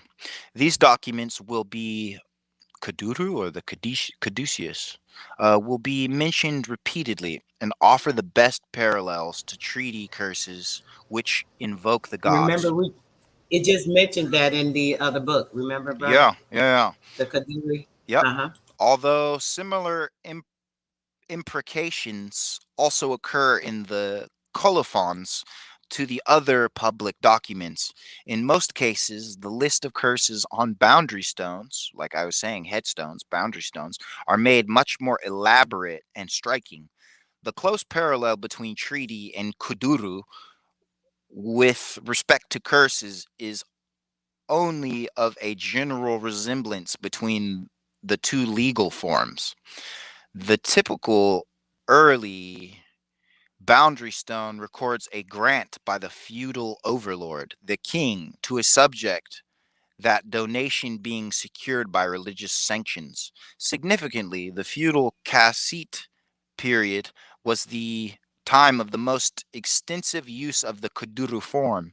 Later, the form was adapted as a kind of legal fiction for other transactions and at the same time lost much of its original religious character. So the caduceus is the kuduru and the kuduru is man-made law. As an illustration of the persistence of a single curse and of the degree of variation that occurs, curses by the god sin per there's that that god. Perhaps the most common of all are listed here in detail. 4 of the treaties contain curses by sin. Thus, Isar 419 to 421 may sin the light of a heaven and earth, clothe you with a leprosy. May he refuse you entry into the presence of the gods or king, saying, roam the desert like the wild ass and the gazelle. Whoo! Damn. May Sin, the great lord who dwells in Haran, put leprosy like a garment of Mati Ilu, etc. May they roam the fields. May he not have mercy on them. A fragmentary curse by sin occurs in the Ashurbanipal treaty, and another occurs in the Sin Shum Ishir pact. May sin the light of heaven and earth with leprosy like a cloak envelop him. A similar malediction occurs in many kudurus, a typical form in the BBS, the time of Murduk Nadine Aha, early 11th century. May sin the light of the bright heavens clothe his whole body with leprosy that never departs, so that he may not. Sin, son. Sin is son. Sin, sun, yeah, yeah, Okay. All right. Let's yeah. go. May he be clean till the day of his death. May he roam outside his city like a wild ass. In another Kuduru, Much the same curse occurs. The sin, Shamash, and Ishtar are invoked together. Still, another Kiduru offers a curse similar to that in the Esarhaddon treaty, but adds the curse of dropsy. We just went through that. Associated with IE, not EA. They put the shit in there backwards. As in Aser, not Isar. Aser, Aser, asinine, 522, and often the Murduk, may sin the fierce lord, who is resplendent among the great gods, inflict upon him dropsy with whose bonds cannot be loosed. May he clothe his body with leprosy as a garment. What is it? So So I long think as that he lives. if I came to a continent, right, and I'm coming trying to conquer stuff, and I seen that shit, and it's all talking about me. I know it's talking about me about what it's saying. I'd be ready to tear all that shit down too. I'm just saying, I understand why they wanted to tear all that Exactly. stuff down. Go Hmm. ahead. Dropsy associated with EIE, as in Caesar. They're made up Caesar because you put a C on it and you have Caesarian. Um, May sin the fierce lord who is resplendent among the great gods, inflict upon him dropsy whose bonds cannot be loosed. May he clothe his body with leprosy as with a garment or raiment. So long as he lives, may he be excluded from his house. May he roam the desert like a desert animal, and may he not treat the square of his city. Other kudurus contain the malediction in form only slightly different from that in the Esarhaddon treaty. The curse by sin in the code of Hammurabi is also related in sense of the version of Esarhaddon treaty. Pages 41 through 46 through 60. May sin the Lord of the heavens, the God, make my creator whose chastening or chastity, is well known among the gods, deprive him of the kingly crown and throne. May he lay upon him a heavy punishment, his sins great chastening, which will not depart from his body, and may he Hold on, spring. hold on, hold on, hold on, hold on, hold on, hold on, hold on, hold on, hold on, babe. May he, may he lay upon him punishment, his sins great chastening, his sins Chastening, yeah. great chastening. That's gonna be following his ass everywhere, which will Yep. not depart from his body. His body cannot escape it. Your body cannot escape the sin of your ancestors and of everything that has come into you, everything that y'all have done, because the sin is going to be paid for. That part. That Go part. ahead, We brother. I'm play we sorry. play we That play part with that bank is like so balances cold. instead Go of. ahead, go ahead. Yeah, yeah, yeah. May lay upon him a heavy punishment, his great which will not depart from his body in the days, and may he bring the days, months, and years of his reign to an end in woe and lamentation. May he cause the enemies of the kingdom to which him may he decree at his fate a life that is constantly wrestling with death. Conversely, the curse commonly associated with sin, leprosy, and the accompanying evils occurs in several texts as inflicted by all the gods. So Sheesh. ain't no life with the, it said constantly wrestling with death, which means that's not life. Life is living. Mm-mm. Life is Mm-hmm. just living. It's life. It's there, right? If you're Yep. constantly wrestling with death, you are not living. You have no life because there's no soul. With no soul, there's no life. So you're constantly wrestling with death because you're on the verge of death. Darkness. Just Yep. from all of that. Just man, go ahead, bro. The situation with respect to curses by sin is typical of other religious curses which occur repeatedly in treaties. Kudurus and Code of Hammurabi, there is often a standard form of curse associated with a god. In many cases, this recurs with other minor changes. The curse is not copied with Slavish exactness or slavish exactness. However, and some variants reproduce the basic sense in almost entirely different forms. Occasionally, a different curse is grafted on, as in the case where dropsy was added to the leprosy curse. Sometimes a curse quite unlike the usual one occurs under the name of a given god. Sometimes the malediction usually associated with a particular god is detached from his name and assigned to someone else. In summary, the tradition with respect to single common curse is consistent enough to be recognizable, but not rigid.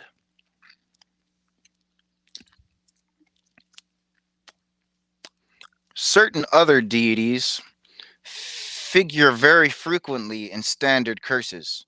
Adad, supervisor of the waterways of heaven and earth, is often associated with imprecations having to do with drought, flooding, and famine.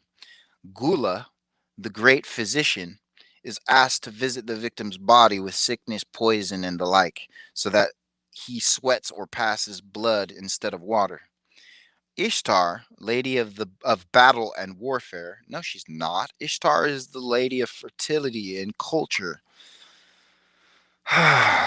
Often is said to break the infidel's bow in battle. Why would she break your bow when she gave it to you? Marduk figures in a variety of curses. He is often associated with dropsy, but in general, curses by him do not yield a consistent picture. Shamash, light of the heavens and the earth, ordinarily is asked to inflict justice and darkness. Other deities appear in curse lists less frequently and are not so consistently associated with one type of curse. For certain of the curses by a god of Esarhaddon, there are no parallels in other texts. To this writer's knowledge, Gira, the star, Jupiter, Ninlil, or Nineveh, and the star Venus. They're telling you some truth here. The star, the order of the northern star, Venus, are not Then you mentioned remember, hold in on, curses hold on, elsewhere. brother. Hold on. Okay, remember another book when it's speaking about the Moors and the Afros and the Asiatics. It told you that the Black Venus god. It was specifically was talking about that. I just want to bring that to y'all remembrance. Go ahead, brother. Yeah. Venus are not mentioned in curses elsewhere. This may be due in part to chance, since preserved records are far from complete. In part, it may reflect a practice of composing new curses on this pattern to fit a changed religious situation or doctrine. The inclusion of well known West Semitic deities, Baal, Saphon, Melkart, etc., in the Baal of Tyr list of curses, Tyr being the black or the dark god of Asgard of Middle Earth. Semitic deities, Baal, blah, blah, blah, list of curses other than further evidence that new curses were created as the need arose. Summing up, it is quite obvious that there is no point in looking for formal parallels to curse by a god or by the gods in the Old Testament. Even where the extra biblical curse has a distinctive form, the name of God, Goda, with a with a fitting title, this characteristic structure would have been altered completely even if curses from this tradition did enter Israelite literature. Comparisons of content may still be made, of course. These are reserved for chapter 6.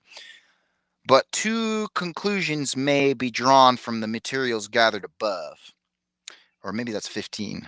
Curses which invoke the gods are not peculiar to treaties, but have very close analogues in other texts.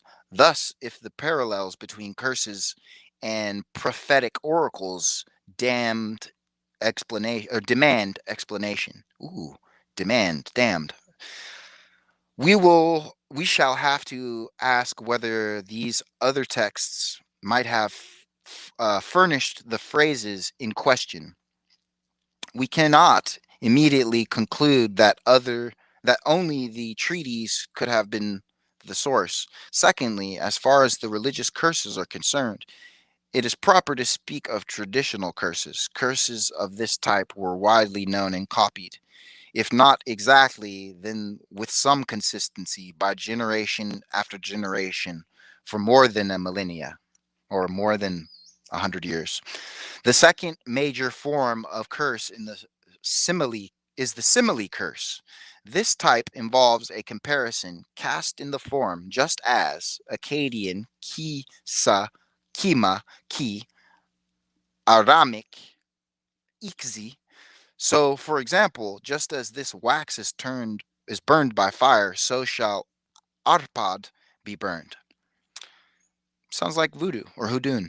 Simile curses are not a constant feature of the treaties, for they are lacking in the majority of the early Barat treaties. Yet their presence in two of the Barat treaties show that they are not a late development in the treaty form, as does the fact that The references, Hittite. Why are you saying Barat instead of Hittite? because Hittite is a Jewish 1920s Volker movement hijack of the Barat people. The Hitti Okay. or the Kati, they called them Hittites now. Anytime it's an it or an ian or an ish, it's a modified version of the original. So, Okay. Can you read the word first, and then if it's incorrect, that's fine to correct the word, got but it. just read it and then okay. Got it. Or the Hittite or Barat treaties. Treaties does not affect the references to the conclusions of covenants in the Mari texts, 18th century BC, mention simile curses connected with treaties. The preserved portions of the Shamash Adad Treaty and of the Baal of Tyr Treaty contain no simile curses, but the fragmentary state of these texts permit no certain conclusion as to what might have been in the complete treaties. Simile curses are a prominent feature of the other pacts. In the Ashur Nirani or Nirari, the Ashur Nirari treaty, all of the preserved similes concerned a ram and its parts. The ram is identified with Miti Ilu, is separated from the herd. Its head is cut off, its club or horn torn out, its sapphire eye similes concern wax figures which are burned, blinded, and struck, a bow and arrows which are broken, and a calf which is cut in two. The list of simile curses is completely preserved. The Esarhaddon Treaty contains 36 clear examples of the simile curse, plus a half dozen more which may belong to this class. The latter group will be discussed further below. Simile curses may be divided into three groups: a ritual or ceremonial curse, curses which may have been accompanied by a ritual, and C, curses which were apparently not accompanied by a ritual. So one with, one that may or may not be, and one without. In other words, is like the first, the middle, and the latter. They don't have any of it now because they don't have the original, because they've broken all of this into bullshit.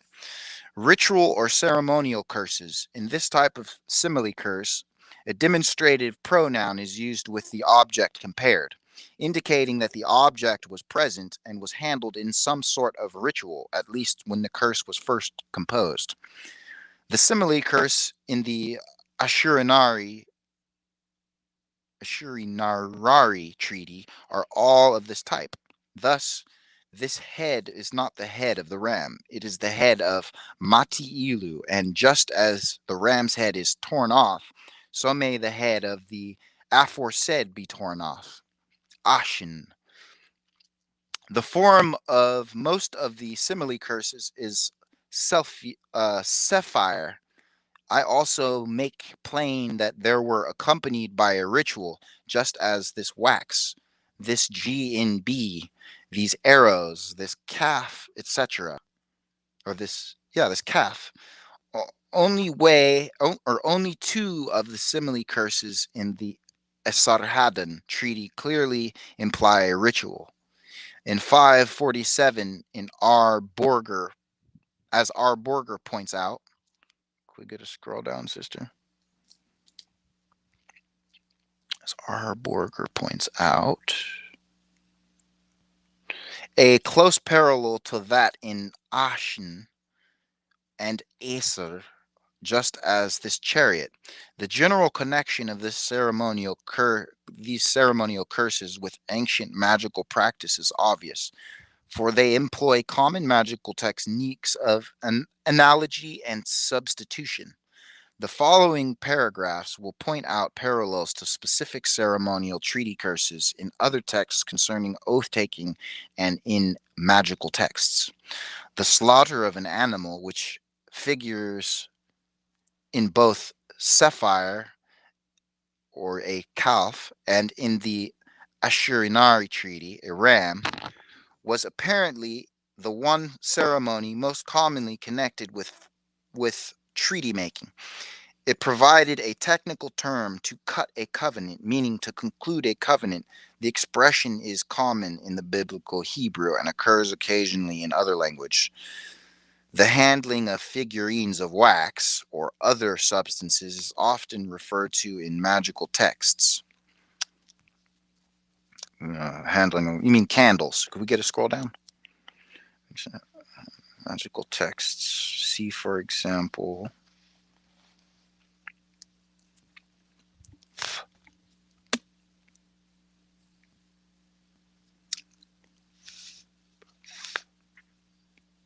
it's a lot of footnotes. This is a good book.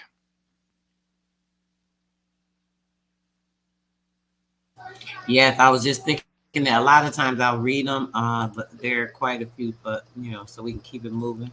Yeah, But yes, this. definitely. I definitely got the link in the chat. Make sure anyone that's coming in late, you guys go up and grab that book. Let me make sure I go back and highlight it for you. Grandis Christopher, stay woke, indigenous. Peace, brother. Peace, peace, peace and love. Thanks for coming through. Peace to the chat. Okay, many parallels. The spells recited with these rites often have standard simile form. Thus, Maklu, just as these figurines melt, run, and flow away, so may sorcerer and sorceress melt, run, and flow away. Breaking a weapon or breaking of weapons involved in a ritual curse plays an identical role in the Hittite soldier's oath, a text which describes the lengthy ceremony by which Hittite warriors swore loyalty to their king, which is called an oath of love and fealty. Simile curses, which have been accompanied by a ritual, a second group of simile curses lacks the demonstrative pronoun with the object compared. Like a reed, may they break you. Yet these curses seem to have been accompanied by a ceremony, at least originally, since in parallels occurring in other texts, a ritual is clearly implied. In other, less certain cases, no good parallel occurs in any extant text. It is easy to imagine the ceremony that was performed along with the malediction or malediction. Thus, for example, Isar in pages 551 to 554 contains a simile referring to the slaughter of kids and lambs, kids being baby goats. As we have seen, this is the commonest kind of treaty making ritual, and it is reasonable to suppose that this simile curse, though lacking a demonstrative pronoun, was also originally a ritual curse. Similarly, Isar 608 to 611 refers to burning a wax image and dissolving one of clay. Though no demonstrative pronoun is used, the parallels in other texts make it quite certain this simile curse was originally a ceremonial curse. Breaking of weapons, clearly associated with a ceremony, is also mentioned in Asar 573 through 575. And though no rite is clearly implied, the latter curse may originally have been a ritual curse. The same rite is perhaps mentioned in the Shurpu series of incantations, the oath of bow and chariot, the oath of lance and arrow, the oath of love and fealty.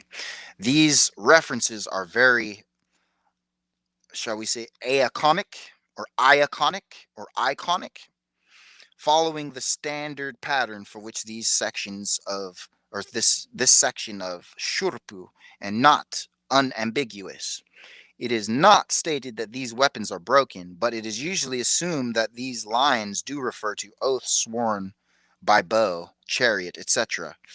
Miss Erica Rainier, who has most recently edited the Shurpu series, interprets the general sense of the third tablet as follows: Mamitu has been translated through the tablet, and wherever else it occurs is surpu as oath. This is the first meaning of the word, and is clearly its meaning in the first 13 times of this tablet. In its other occurrences, the in surpu, or surpa, as in religious texts in general, mamitu, mamitu, means nothing evil or something evil. This meaning, mamitu, sounds like Manitou. This meaning can be defined more closely, precisely from this tablet, which lists various actions and objects known to be connected with taking an oath. We suppose then that the mamitus, too, whose significance escapes us, refer to symbols and symbolic actions accompanying an oath. It was feared, it appears from this tablet, that the numen inherent in these, once invoked, would stay unbound and afflict the person who had sworn the oath. This interpretation of the third tablet of Shurpu yields good sense for much of this otherwise obscure section, and if correct, permits us tabulate a number of parallels, tabulate, to create a number of parallels between Shurpu, the treaties, and the soldier's oath.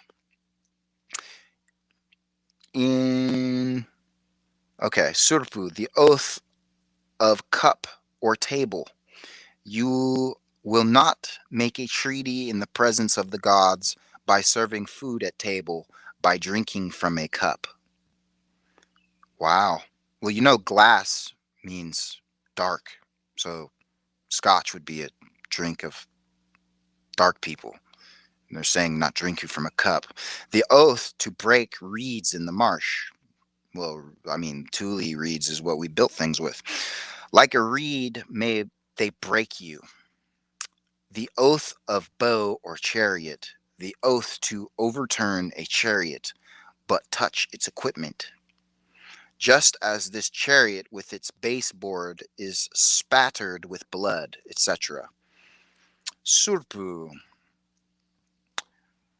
The oath to invoke the name of the god holding a plow. Whew!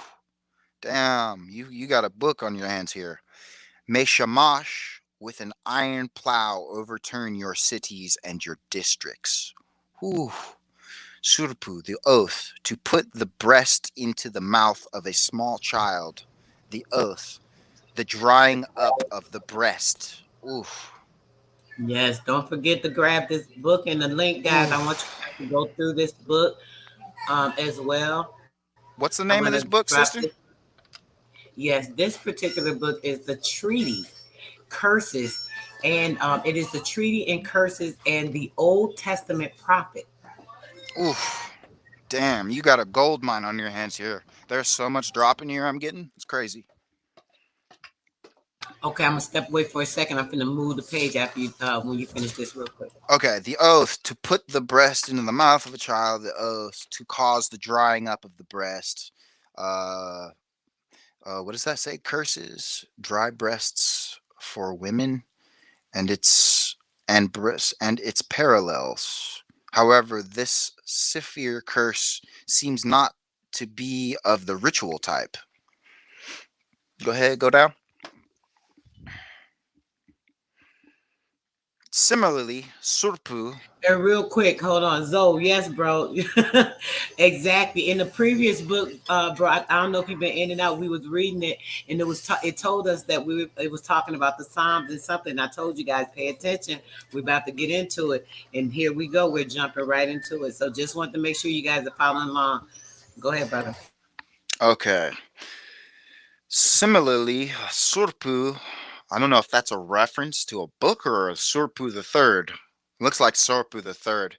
The oath of cattle and wild animals. The oath of thorns and thistles might be compared with the curses involving animals and its parallels and weeds.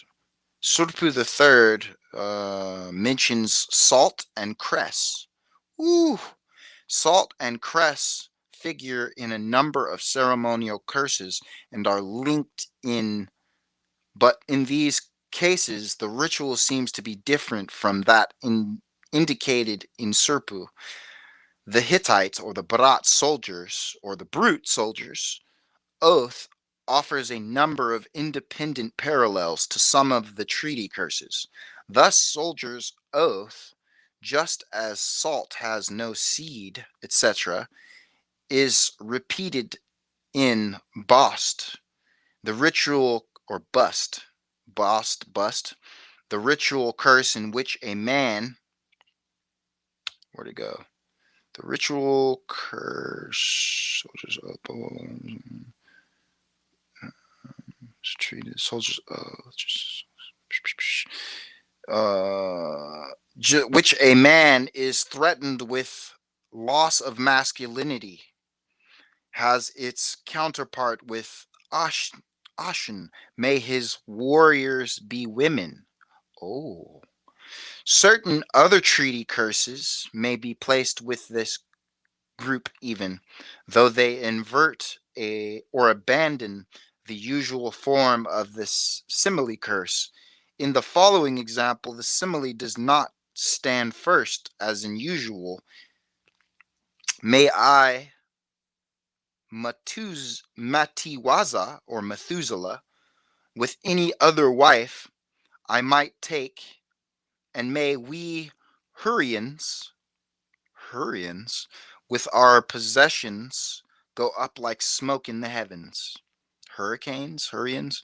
Despite the change in form, the curse may be considered a simile curse, probably connected with a ritual, for it occurs in a series of maledictions of the same simile type, and has close parallels in incantation texts. Likewise, may they strangle you, your women, your variant, your brothers, your sons, and your daughters with a cord. This contains no simile but occurs in a series of simile curses, and it is easy to imagine that it was originally associated with ceremonial action like that described in Maklu, chapter 2, page 165 through 176. For similar reasons, Asar, blah blah blah blah, all lacking the simile characteristic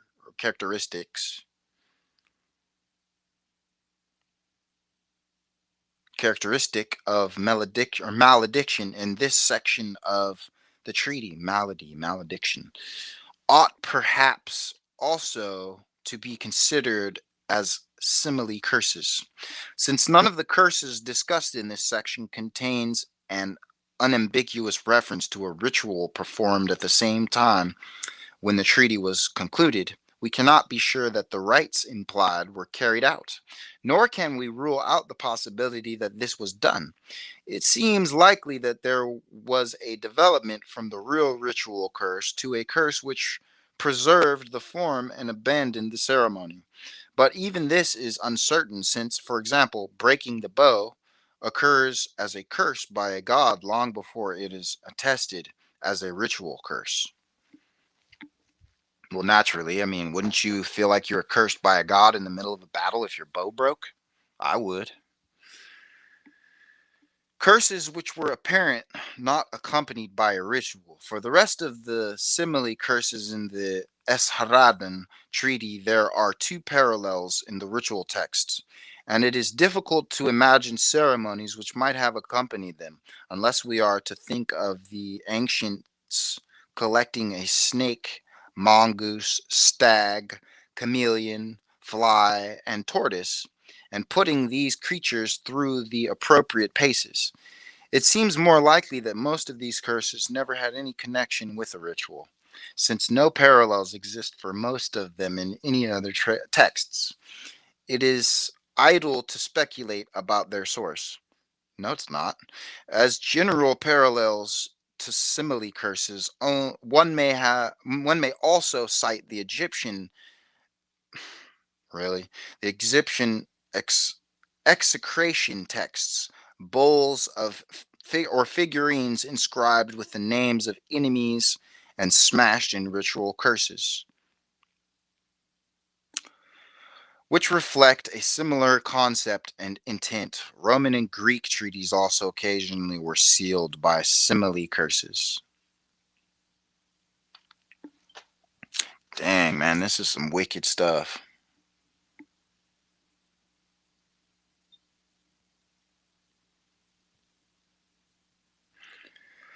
On the other hand, there is occasional on the other hand, there is occasional simile in what is properly a curse by a god. May sin clothe you with leprosy, saying, roam the desert like the wild ass or gazelle. But there is no real difficulty in determining that this is not what is called here a simile curse, for it is cast in the distinctive form of the curse by a single god and occurs in a series of formally similar curses. Furthermore, it is difficult to imagine the accompaniment ceremony. Mendenhall suggests a similar development of the biblical formula for self cursing. May the Lord do thus to me, etc. And even more, some specific symbol action, such as killing an animal. But in earlier times, the words have already become abstract from the action and generalized. Perhaps in practice, where'd it go? Perhaps in practice, oh, wait, hang on. Perhaps in practice, oh, whatever, we'll just keep on. The similar tire, the simile type of curse is of a respectable antiquity, though it is not possible to trace the form back through the literature quite as far as it is possible with the curse by the gods. As indicated above, examples of the simile type occur in two 14th century treaties and parallels, excuse me, occur in contemporary Hittite or Barat literature or Brut literature. The resemblances to portions of the Shurpu and Maklu series of incantations indicate that some simile curses are quite old. For although these series received their present from a little before 1000 BC, the compilation of such elaborate manuals of magic clearly stands at the end of a long period of development. The references in the Mari tablets make it clear that simile curses, at least those involving animals, were used in treaty making already in the 18th century. At first glance, it might seem that the distinctive structure of the simile curse makes possible a search for formal parallels in the Old Testament. Go ahead and scroll down. Oof, damn, it's chilly in here. Get my flannel on. Okay, the simile may be making possible parallels in the Old Testament. The form is still recognizable when translated from one language to another, And there would have been no need for the Israelites to change the form for religious reasons, since the gods are not ordinarily invoked in this kind of imprecation. These considerations are offset by the fact that the simile is extremely common feature of style. Collection of a That's an important part I just read. And there would have been no need for the Israelites to change the form for religious reasons. They're telling you there that it's for political reasons, since the gods are not ordinarily invoked in this kind of imprecation or implication. These considerations are offset by the fact that the simile is an extremely common feature of style. Collection of a large number of similes from the prophets would hardly prove anything about the prophets' use of the language of treaty curses. The simile on formal grounds, or this, wait a minute. The simile may be of such a nature that one could possibly assume that it originated in a ritual curse, but it is impossible to prove any relation or formal grounds alone. Before leaving this subject, it is necessary to call attention to one case in which a prophet states explicitly that he is applying a treaty curse of the same type in the days of Zedekiah, the king, and the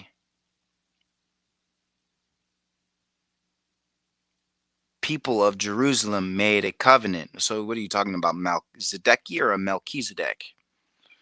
People of Jerusalem.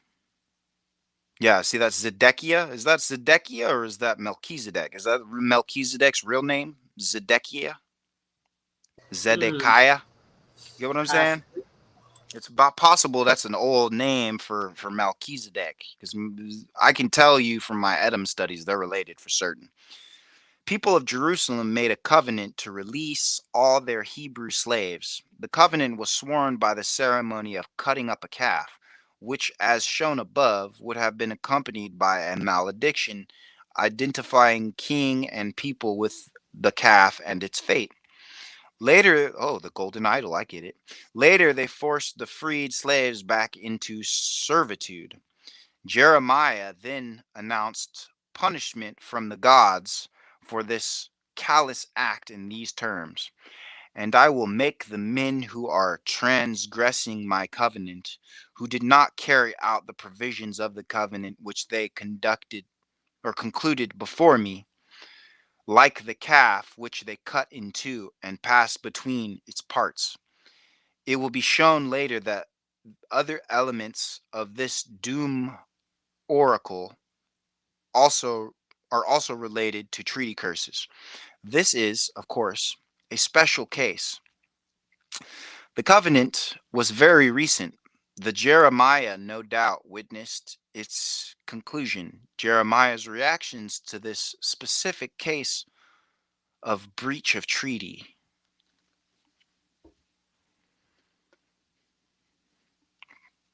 Treaty being protocol now. Can we get a scroll down, sister? Passe protocol treaties.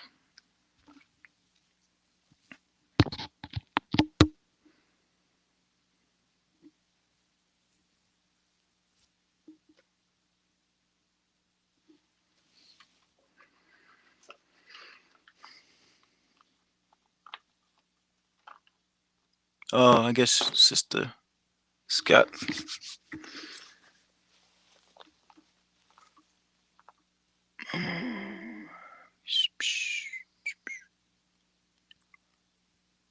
Carry him out. Where was I? It will be shown later elements of the doom oracle or treaties. This is, of course, a special case. The covenant was always recent. A covenant was very recent, and Jeremiah no doubt witnessed its conclusion. Jeremiah's reaction to the specific case of breach of treaty was not necessarily characteristic of his attitude toward any breach of the religious covenant between Israel and Yahweh. On the other hand, This instance does suggest that in case of breach of the fundamental religious covenant, the prophets may have chosen appropriate authentic covenant curses as the basis for their oracles. In summary, while it would be pointless to make there you go. In summary, it would be pointless to make an extended search in the Old Testament for former parallels to ritual curses. The foregoing does lead to two conclusions. First, that magical texts conceivably have furnished expressions used in prophetic oracles, a possibility which will have to be examined in the fourth chapter. And once again, it proves possible to speak of a tradition of ceremonial curses, to judge from available sources. Simile curses also were handed down from generation to generation. Such curses were not, in most cases, composed afresh for each new treaty making ceremony, but were copied and adapted from older models. The simple malediction. The third type, which may be called the simple malediction, will be discussed only very briefly. The oath breaker is threatened with an evil fate, but no god is invoked, and there is no simile. The context often may be taken as implying that such a curse will be inflicted by a god, but that is not expressly stated in the clause itself. Typical examples are Esar 485, may your days be dark, your years be dim, and Baal, may a foreign enemy divide your soil or spoil. There would be little point in multiplying examples or in attempting to trace the history of such essentially artless type.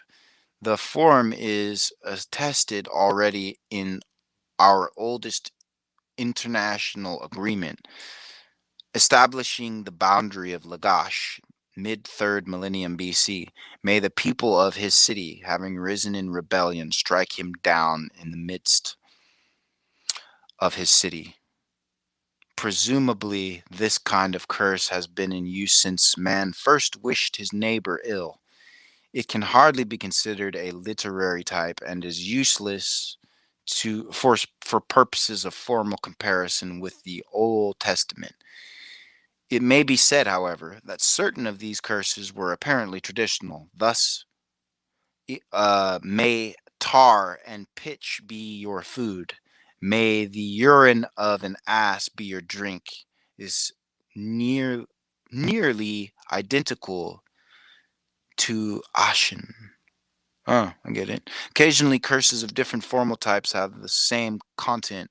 Thus, a common curse by God, may Ishtar break your bow, resembles the ritual curse, just as this bow and these arrows are broken, etc. Oh, so broken bow with a bundle of arrows. There's your fascia and fascism. Baal is part of the curse on the ships of Tyr, in which the names of various Baals are evoked. May it, the evil wind, tear apart their framework. May they pull up their mooring line or mooring pole. This is very similar to Maklu, chapter 3, page 134. The only difference being that the latter uses the passive instead of the active voice. But the curse of Maklu is part of an incantation, including use of a model ship and figurines. That says a lot right there. You want to Yep. break that down some? Go ahead. Well, I You mean, can yeah, on that. may I'd it, love to, but I got may, the baby you know, making noise. yeah, Please yeah. do. Well, it tells you straight up, Baal, the god Bel. They took Bel and turned him into Baal, is part of a curse on the ships of Tyr or Tyre. Tyre being a rubber wheel made of silicone that starts out white in America and isn't black until it has wheel or oil added to it.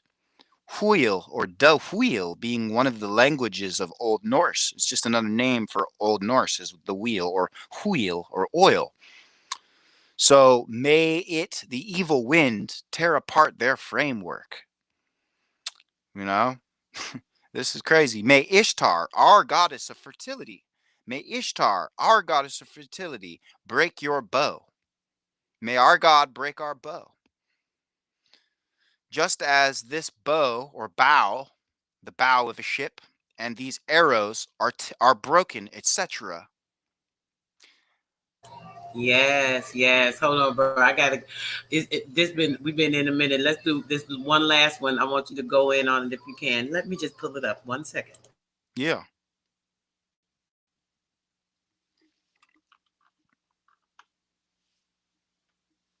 This is also why, the original, some of the original Scoti that have the family surname Campbell. They're one of the forms of music would would have been what do they call it? Campanology. Now campanology refers to bells ringing in a church.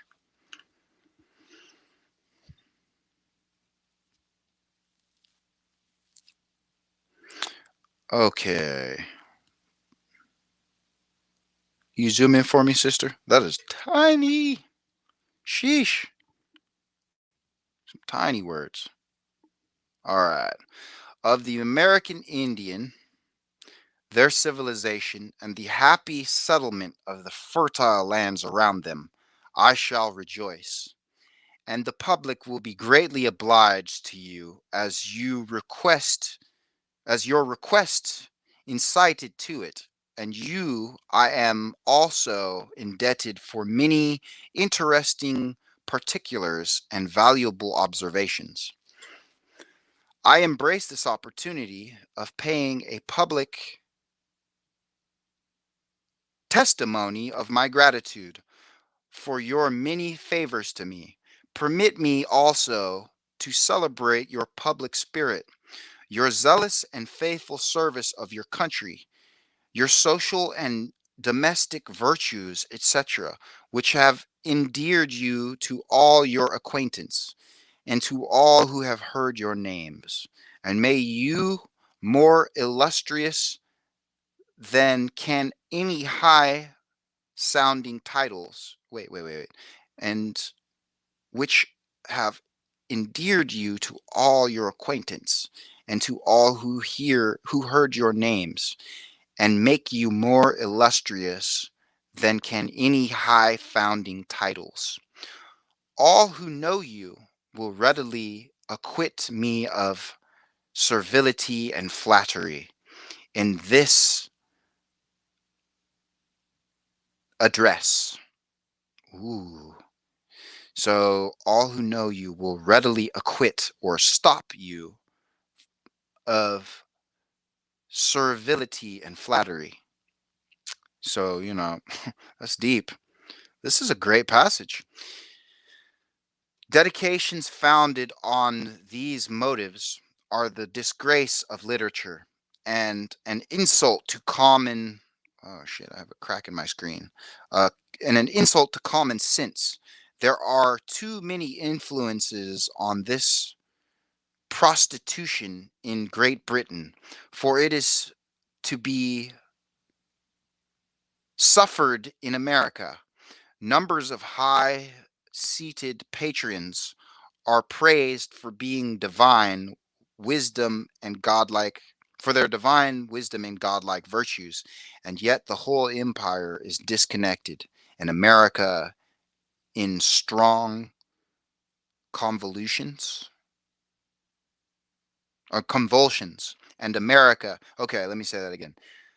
Numbers of high seated patrons are praised for their divine wisdom and godlike virtues, and yet the whole empire is disconnected, and America in strong convulsions. Always joyfully return, as in past years. Oh, it's by James Adair. No way. Always joyful return, as in past years, from your. What does that say? Could you go up a pinch? Is that non or nor or noi? Oh, what'd I do? My screen doing weird things. Get out of here.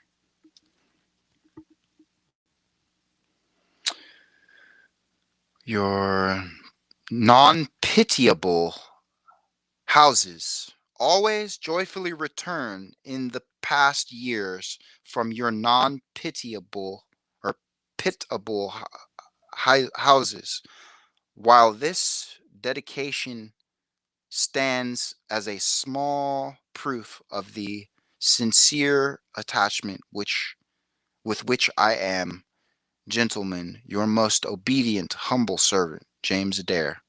Damn.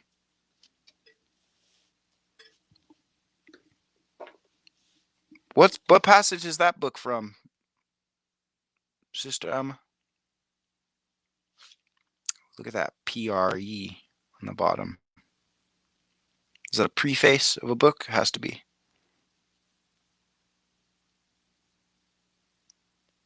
That's an awesome passage. That reveals a lot.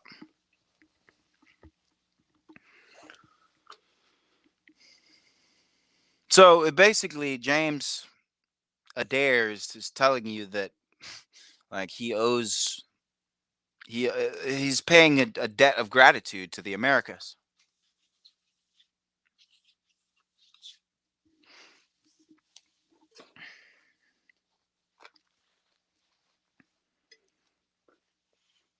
That's a pretty awesome passage. Also, always return joyfully, as in past years, from your non-pitiable houses. While this dedication stands as a small proof of the sincere attachment with which I am, gentlemen, most obedient, your most obedient, humble servant, James Adair.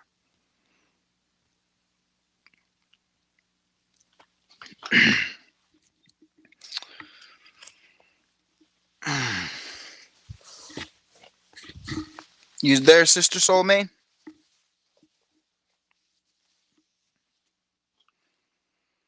There we go. Let's see. The following history and observations are the production of one who hath been chiefly engaged in an Indian life ever since the year 1735, and most of the pages were written among our old friendly Chickasaw, with whom I first traded in the year 1744. The subjects are interesting as well as amusing, but never was a literary work begun and carried on with more disadvantages. The author has separated by his situation from the conversation of the learned and from any libraries, frequently interrupted also by, what does that say? Buffonets? Huh, I'll have to look that word up. Buffonets, and obliged to conceal his papers, though the natural jealousy of the natives, the traders' letters of correspondence always excited their suspicions and often gave offense. Another difficulty I have to encounter was the frequency and closeness of the Indians as their own affairs and their prying disposition into those of others, so that there is no possibility of retirement among them. A view of disadvantages of my situation made me reluctant to comply with the earnest and repeated solicitations of many worthy friends to give the public an account of the Indian nations.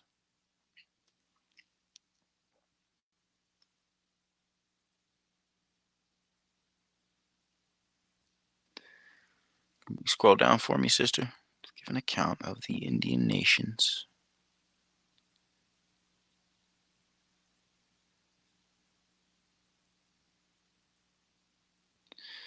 with whom I have, with whom I had long resided, was so intimately connected, and of whom scarcely anything has yet been published but romance and ma a what? Something of fiction? A maths or mar and a Mars of fiction? My friends of oh no wait of mass published by romance and a mass of fiction. That's mass. I get it. It's old. This is Old Norse. My friends are left or last prevailed, and on Peru, Peru, perusing the sheets, they were pleased to approve the contents, a as conveying true information and general Some of entertainment. the letters, brother, just keep in mind these are some. This is like one of the old English Yeah, books. So, yeah, I'm getting yeah. it So now. some of the letters. So something you just read. Hold on, I heard it. I just want to help you out real quick. Okay, like this where it Yeah, says having no ambition to appear in the word as an author, and knowing that my history differed essentially. The F is yeah. F what is would an be S. Yeah, interest. Yes. yeah, yeah. So from all former publications of the kind, I first resolved. So like when you see, the certain ones and like this to Yep, suppress. So this is you know what I'm saying? yep, So just yep, keep that in yep, mind. Just yep. real quick. I first resolved to suppress my name, but my friends advised me to own the work, and thus it is tendered to the public in the perfect present form. Yeah, these are old words. Tendered. The performance hath doubtless imperfections. What does that say? Bumanum, bumanum est, esterere. Some readers may think there is too much of what relates to myself and of the adventures of small parties among the Indians and traders, but minute circumstances are often of great consequence, especially in discovering the descent and genius of a people, describing their manners and customs, and giving proper information to rulers at distance. I thought it better to be esteemed prolix than to omit anything that might be useful of these points. Some repetitions which occur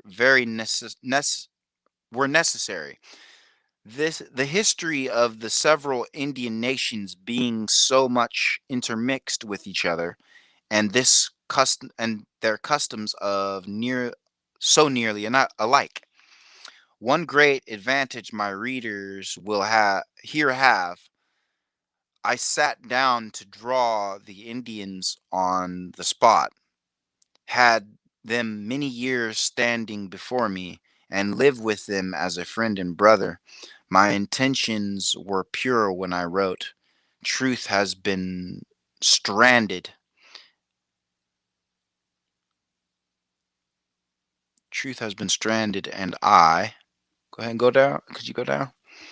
Truth has been stranded, and I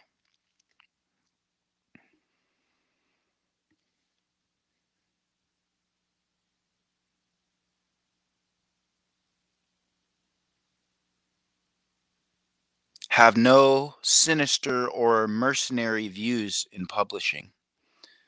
With inexpressible concern, I read the several imperfect and fabulous accounts of the Indians already given to the world. Fiction and conjecture have no place in the following pages.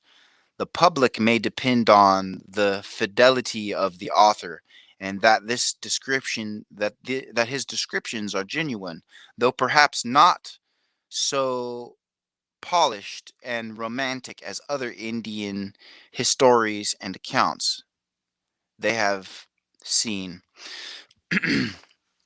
My grand objects were to give the literati proper.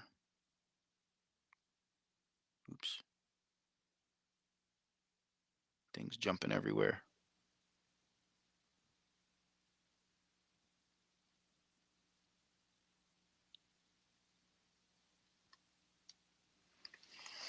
Literati, literate, proper literature.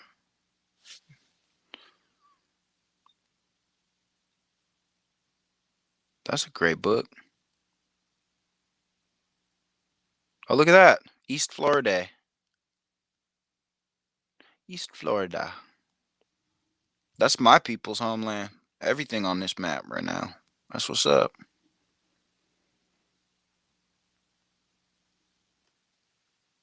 Oh, I have this book.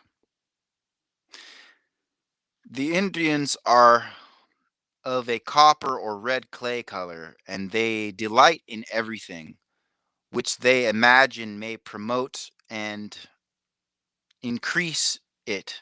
Accordingly, they paint their faces with vermilion as the best and most beautiful ingredients. If we consider the common laws of nature and providence, we shall not be surprised at this custom, for everything loves best its own likeness and places in the creation. And that sounds more along with truth, and is despoiled to ridicule its opposite. If a deformed son or burning Africa was to paint the devil, he would not do it in black colors, nor delineate him with a shagged, coarse, woolly head, nor with thick lips, a short, flat nose, or clumsy feet, like those of a bear. His devil would present one of a different nation or people. But was he to draw an agreeable picture according to the African taste, he would daub dub it all over sooty black. All the Indians are so strongly attached to and prejudiced in favor of their own color that they think as meanly of the whites as we possibly can do of them. The English traders among them experience much of it and are often very glad to be allowed to pass muster with the Indian chieftains as fellow brethren of to pass muster. To pass muster with the Indian chieftains. They passed muster with us? They passed our muster rolls? Hmm, interesting.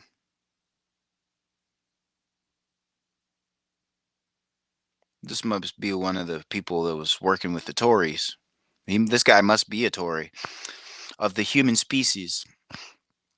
One instance will sufficiently show in what flattering glasses they view themselves. Some time past, a large body of the English Indian traders on their way to the, what does that say? The Choctaw County or country were escorted by a body of Creek and Choctaw. Why do they spell it differently every time? Choctaw warriors. The Creeks, having a particular friendship for some of the traders who treated them pretty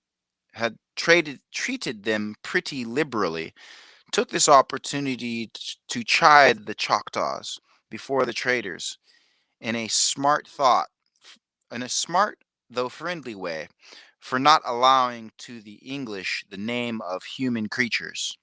For the general name they gave us in their most favorable war speeches resembles that of a contemptible heterogeneous animal. The hotter or the heter, or colder the climate is where the Indians have long resided, the greater proportion have they either of the red or white color.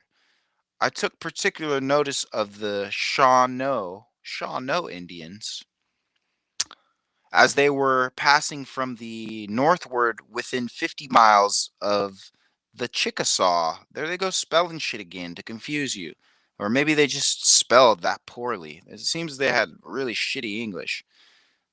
Chickasaw County to that of the Creeks, and by comparing them with the Indians which I accompanied to their camp, I observed that Shawano to be much fairer than the Chickasaw, though I am satisfied their endeavors to cultivate the copper color were alike.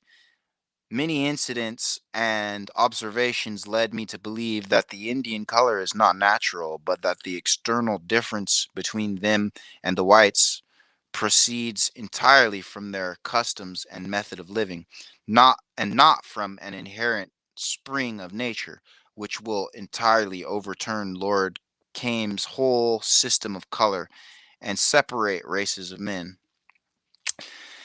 The Indian color is merely accidental or artificial, appears pretty evident. Their own traditions record them to have come to their present lands by the way of the West from a far different country, and where there was no variegation variegation of color in human beings, and they are entirely ignorant which was the fifth or primitive color besides their rights, customs, etc. Was the As it was the first or primitive color? yeah,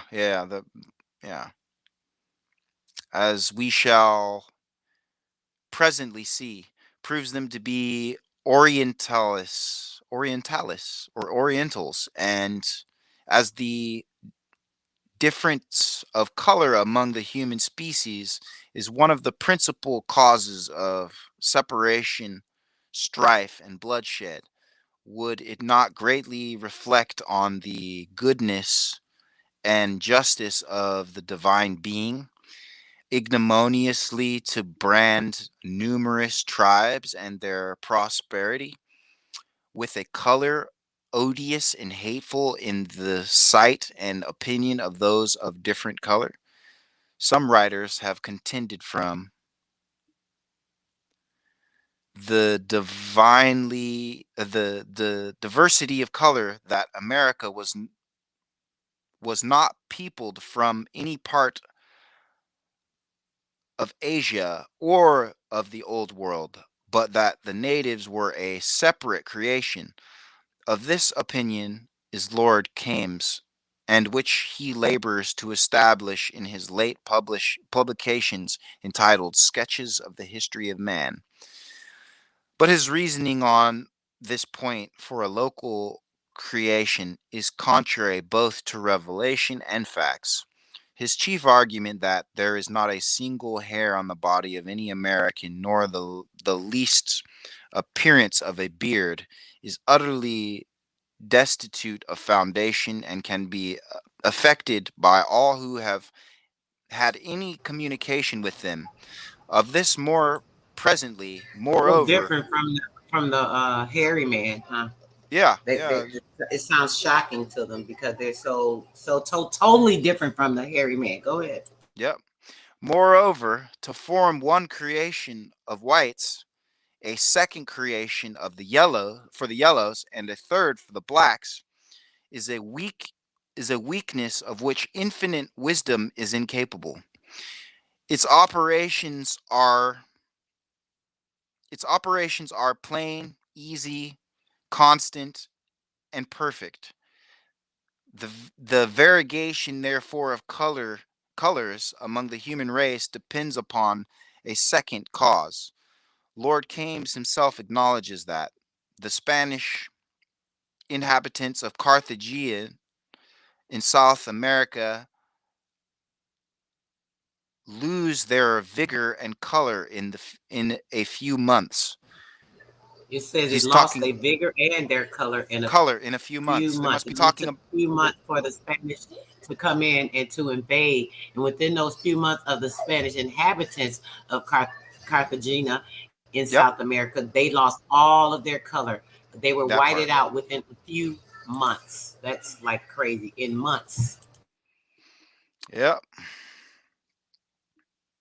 Uh, we are informed by the anatomical observations of our American physicians concerning the Indians that they have discerned a certain fine cowl or web of red gluey substance close under the outer skin, to which it reflects the color, as the epidermis or outer skin is alike clear in every different creature. An experience which is the best medium to discover truth gives the true cause why muscosum, this corpus muscosum, or this body of Muskogee of gluish web is red in the Indians and white in us.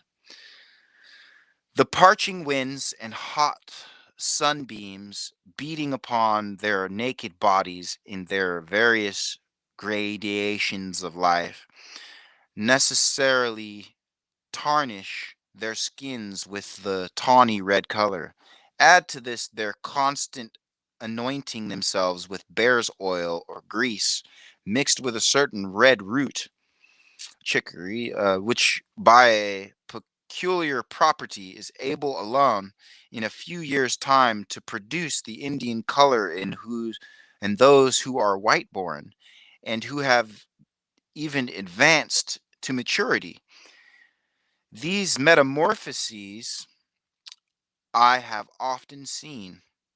As the Shawano main camp, Shawano Shawnee, I saw a few Pennsylvanian, a white man by birth, and in profession a chieftain, who by the inclemency of the sun, It's in saying it said he is a Christian, I believe. Hold on. It says is a Christian, Christian. oh yeah, as profession a Christian, who by the inclemency of the sun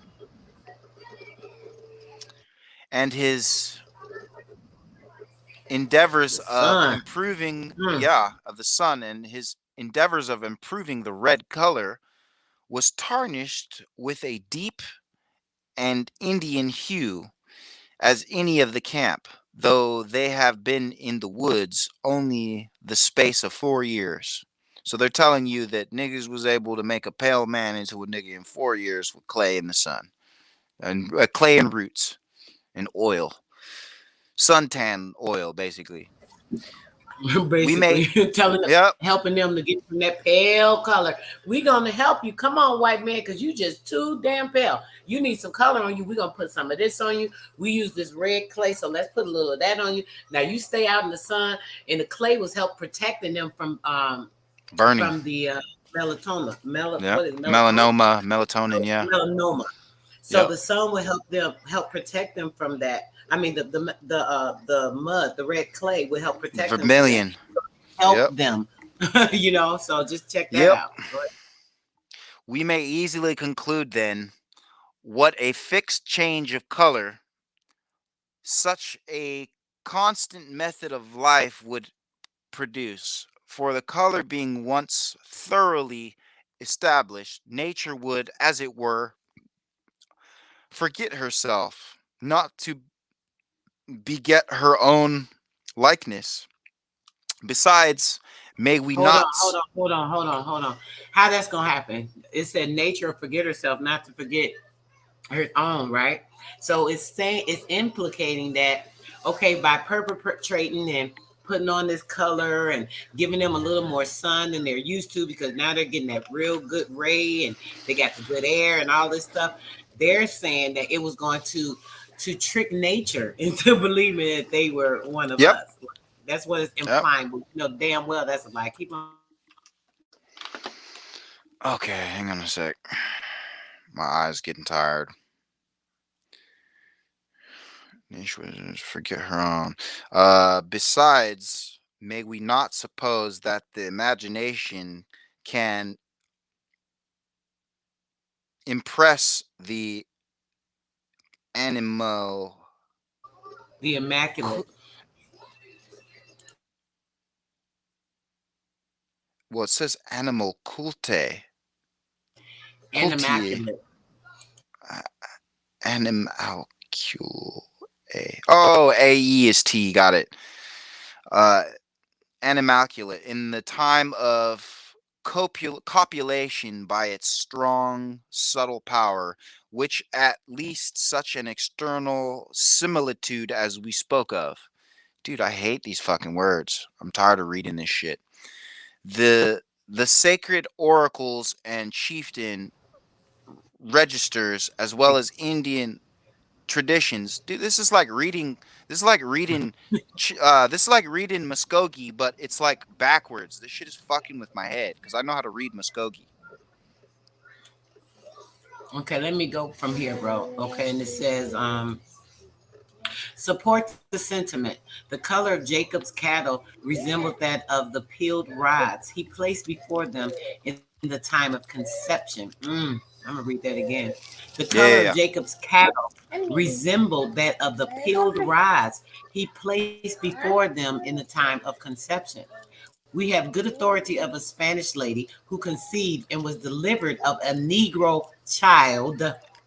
We have good authority of a Spanish lady who conceived and was delivered of a Negro child by means of a black picture that hung on the wall, opposite to the bed where she lay. There's a record among the Chickasaw Indians that tells us of a white woman, of a white child with flaxen hair born in this country, long before any white people appeared in this part of the world. I'm going to put this down in the chat for you guys real quick, letting you guys know that the women obviously could give birth to albino children, Still can, and you're the only and ones. way before, yeah, that was way before any Caucasian ever came and stepped foot into the Americas. They were giving birth to lighter albinos at the time. With flaxen hair, meaning golden.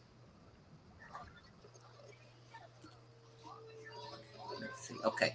Born in the country long before the white people appeared in that part of the world, which they ascribed to the immediate power of the deity, impressing her imagination in a dream. And the physiological transactions assure us of two white children having been born of black parents, but waiving all, yeah, but waiving all other arguments and different method of living, connected with the differences of climate and extraordinarily anointings and paintings, will affect both outward and inward change in the human race all around the globe. Or a different color may be conveyed to the foetus by the parents through the channel of the fluids. I'm gonna read that part one more time. Or a different may be conveyed to the fetus by the parents through the channel of the fluids without the least variation of the original stamina. For though the laws of nature cannot be traced far, where there are various circumstances and combinations of things, yet her works are exquisitely constant and regular, being thereto impelled by unerring divine wisdom. As the American Indians are of a reddish or copper color, so in general they are strong, well proportioned in body and limbs, surprisingly active and limbo. And I'm thinking that means limbo. I'm assuming. And Nimble, hardly nimble, nimble. What nimble. is nimble? Very flexible and light, meaning light on your feet and very flexible Okay. and hard to pin down. Okay, great. Surprisingly active and nimble, and hardly in their own way of living. They are ingenious, witty, cunning, and deceptive. deceitful. They say deceitful because they ain't let them trick their ass. So that's probably why they say that. Very faithful indeed to their own tribes, but privately dishonest and mischievous to the. We ain't dishonest. If they ain't tell you every damn thing, that mean they mischievous to the Europeans and the Yep. Christians. They are ingenious, they are witty, they are cunning and deceitful, very faithful indeed to their own tribes, but privately dishonest and mischievous to the Europeans and the Christians. Their being honest and harmless to each other may be through fear or of resentment and um, reciprocals, which no, that's not right. Re, reprisal. I'm sorry. That's Resentment good. and reprisal, which is unavoidable in case of any injury. They are close and sensitive of their secrets. They are close and sensitive of their secrets. Never forget injuries, revengeful of bloodshed, revengeful of their ancestors, anybody that's in their tribe. They're going to make sure they seek revenge for that, which is only damn right. To a Mm-hmm. degree of distraction, they are timorous and consequently cautious, very jealous of encroachments from their Christian neighbors. Jealous of encroachments. How are they jealous? You hear the wording, guys. We got to make sure we remember the meat and bones. Y'all know how we I do. know. So they say jealous, Yep. jealous No, of they're encroachment. telling They're you what they pissed off. were. Like, get y'all Yep. ass out of here. Well, and the people that are trying to take our shit are the ones that are jealous. They're using themselves to describe you.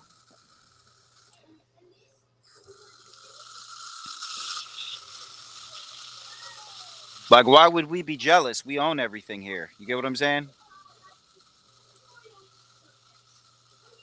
Absolutely. And likewise, content with freedom in every turn of fortune. And likewise, let me put that in the chat for you guys. Content with freedom in every turn of fortune. Everywhere they turn is money. Like we walking on money. We shit money. I'm sorry. Like literally, like, come on now. Like, Well, he might also so mean content with bad and good luck as well. That's double speech. You're right. Yeah. He's talking about come up on wealth and loss of wealth as well as good and bad fortune. no, I don't see anything about a loss of wealth or no, no, no. Let me read it again to you. It says, likewise, content with freedom in every turn of fortune. They're free in everything they do, content with freedom. Every turn, every fortune, everything that's in their will is freedom. That's what it says. It's not saying anything about misfortune.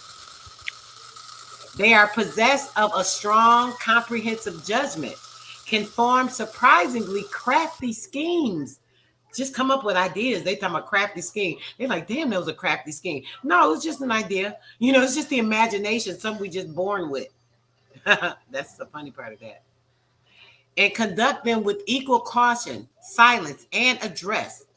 They admit none but distinguished warriors. And old beloved men into their councils.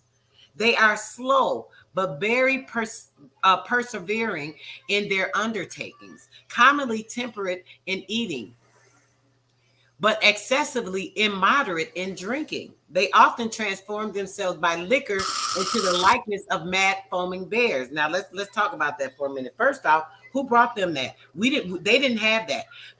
We read in one of the books where it talked to us and explained to us how they brought that over. They brought the liquor over so that they can confuse the spirits of the people, bringing the spirits into the land, more spell casting, more spell binding.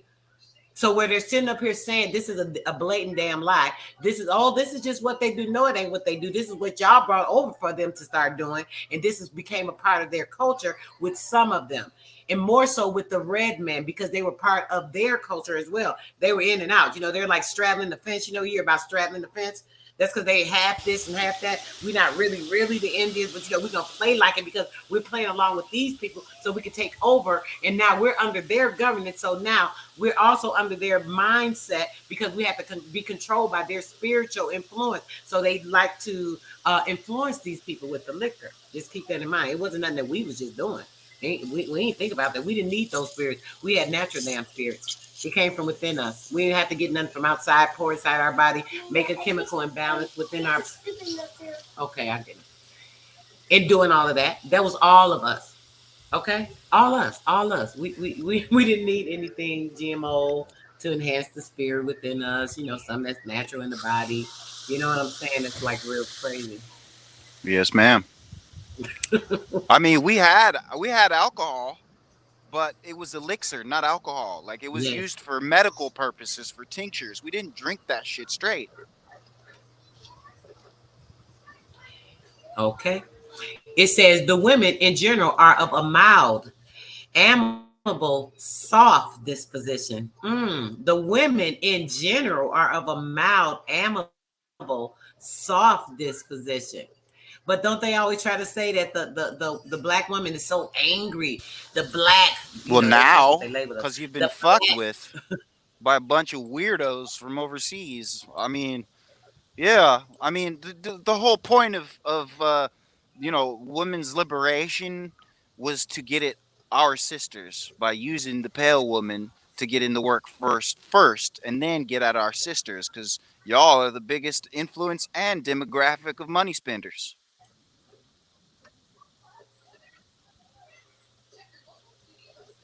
Mm-mm-mm. Talking about we was angry. Oh, they were so angry, and they just that's just especially now.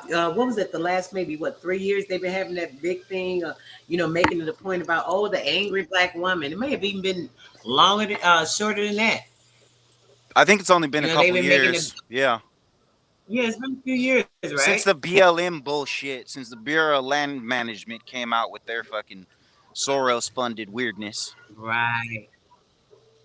Exactly. Exactly. Hmm. It said the women in general are a mild, amiable, soft disposition, exceedingly modest in their behavior. Being modest is just being natural. It's like I don't even gotta act like I'm all this. I don't gotta pretend and put nothing else on because I already know what I am. Like Mm-hmm. I just Mm-hmm. exude that from the inside out. So why not be modest? Come on now. That's And very seldom noisy, either in the single or married state. yep. Very quiet and very what would be the word? Very feminine. All the early descriptions of our women are incredibly feminine. Yes. Whereas women of European descent are very raucous. You know, what do they call them nowadays? Uppity. Mm. There's a reason Exactly. for Think that they something word. because they can't. You know how some people they'll be like, "Damn, they came for nothing." Now they think they something.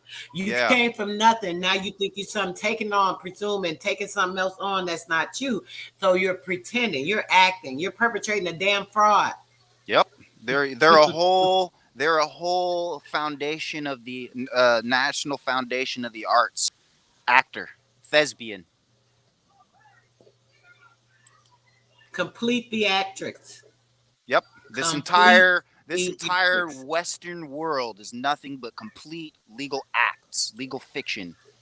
It's just a theater, a stage. Why do you think they call it the political stage? It's all an act. Yes, graceful, sis. Exactly. We walk with grace. We can't help it. We just sway with it. Like we just move with the wind because it's all a part of us. We like it's just in our energy. It's in our movement. It's in our electromagnetism. We can't help but flow with nature. I mean, like the shit's natural. Yep. Of course, we're gonna just move smooth, have that grace, and just be abundant with all of that because it's just all in us. Like, man, we can't do Yep. nothing. I call swagger the the walk of the lords of the land. Share the video. What video, sis? Oh, the book? Sure, sure. Yes, let me put the book in there because y'all know I'll forget. I'm glad you said something, sis. I will definitely put it right in there now, baby. Here it is. Yep, yep.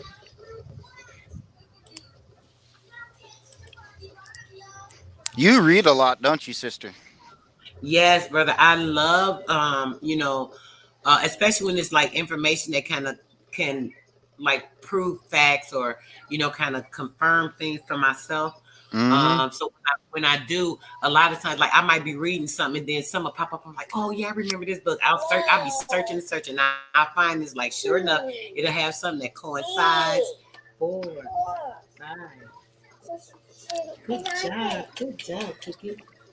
So yeah, when Yeah, I like can tell. I'll find that coincides. I love to read, brother. I'm like that's been my pet peeve since I was like young.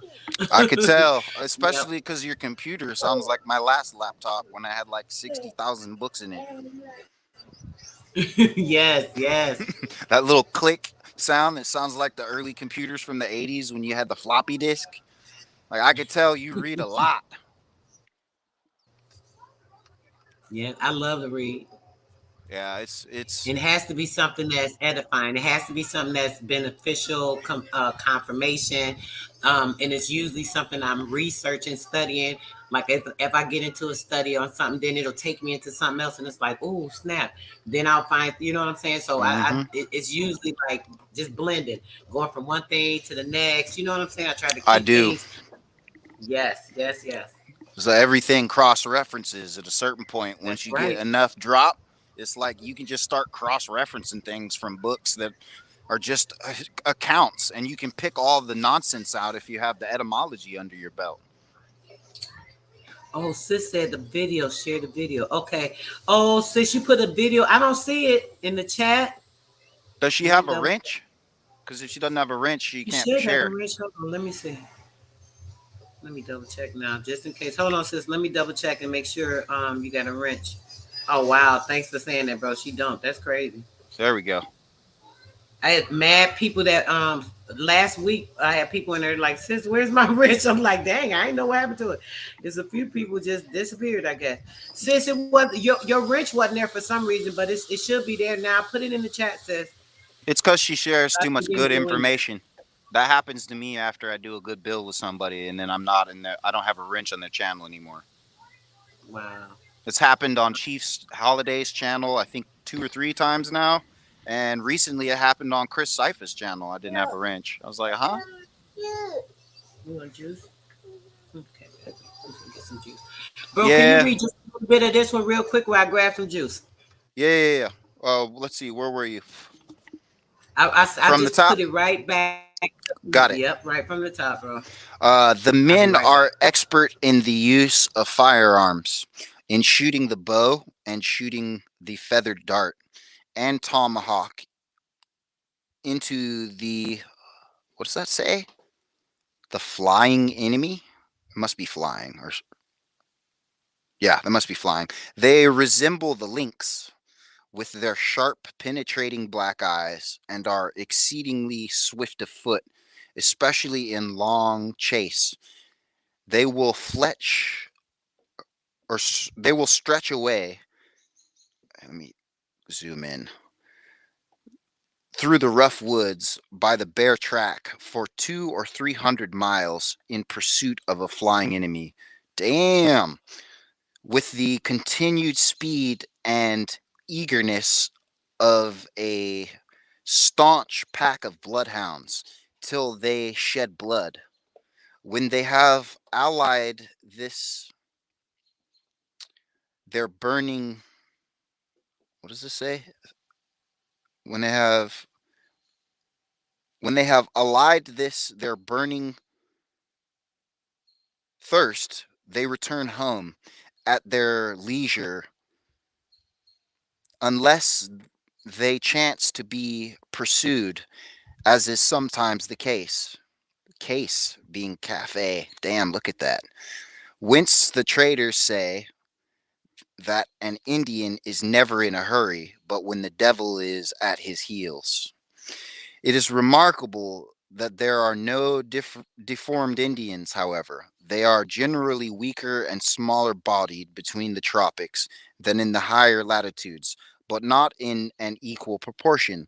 For though the Chickasaw and Choctaw countries have not been long divided from each other, as appears by the similarity of their language as well as other things, yet the Chickasaw are exceedingly taller and stronger bodied than the latter, though their country is only 2 degrees further north.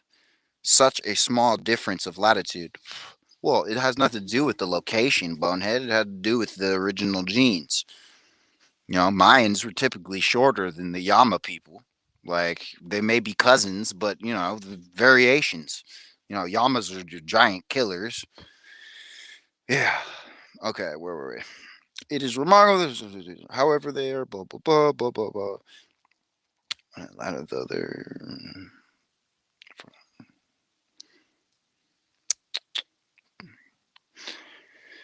through their country, though their country is two parts to the north. Such a small difference in latitude in so healthy a region could not make so wide a difference in constitution of their bodies. The former are a comely, pleasant looking people. Their faces are tolerably round, contrary to the visage of the others, which inclines much to flatness, as is the case of most of the other Indian Americans. The lips of the Indians in general are thin. Ooh, that's interesting. Are thin. Their eyes are small, sharp, and black, and their hair is lank, coarse, and darkish. I never saw. Oops, dang. Why does my screen keep doing that? I never saw any with curled hair, but one in the Choctaw country, where was also another with red hair. Probably there were a mixture of the French and Indians. Romancing travelers and their credulous copy. What does that say? Copyists and their credulous copyists report them to be imbarbs. Yeah, imbarbs. And as persons impubers, and they appear to be strangers, but both, what does that say? Foxes pluck all their hair off their bodies? Both Faces? sexes. Sexes, got it. Both sexes pluck the hair off their bodies with a kind of tweezers made from formerly of clamshells. Oh, I've read this book. I remember this now.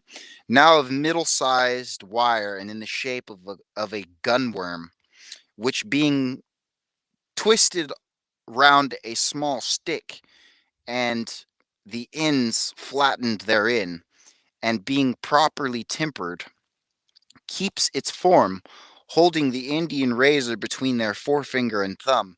They deplume themselves after the manner of a Jewish novitate priests and proselytes, or people who proselytize, as the former could not otherwise be purified for the function of the, what does that say? Let me zoom in. The face. Is that an F or a C in the front of that? It's a S. Esadoro. Sacradoro. Sacerdotal Sacratorial. office. Yeah. Or the Sacradotal. or the Sacradotal. latter. Sacerdotal. That is a horrible word, and the spelling is awful. Be admitted to the benefit of religious communion. Man, this is a straight trade language. Their chief dress is very simple, like that of a patriarch age. You want me? Let me take it, bro. All right. Their chief dress is very simple, like that of the patriarchal age of choice. Many of their old head men wear a long white frock made of the skin of wild beasts. In honor of their ancient customs, it must be necessary that forces them. It must be the necessity. It's missing a word. It must be the necessity that forces them to be to the pinching sandals for their feet. They seem quite easy. What's wrong, baby? They seem quite easy and different in every various scene of life, as if they were utterly this. What's wrong?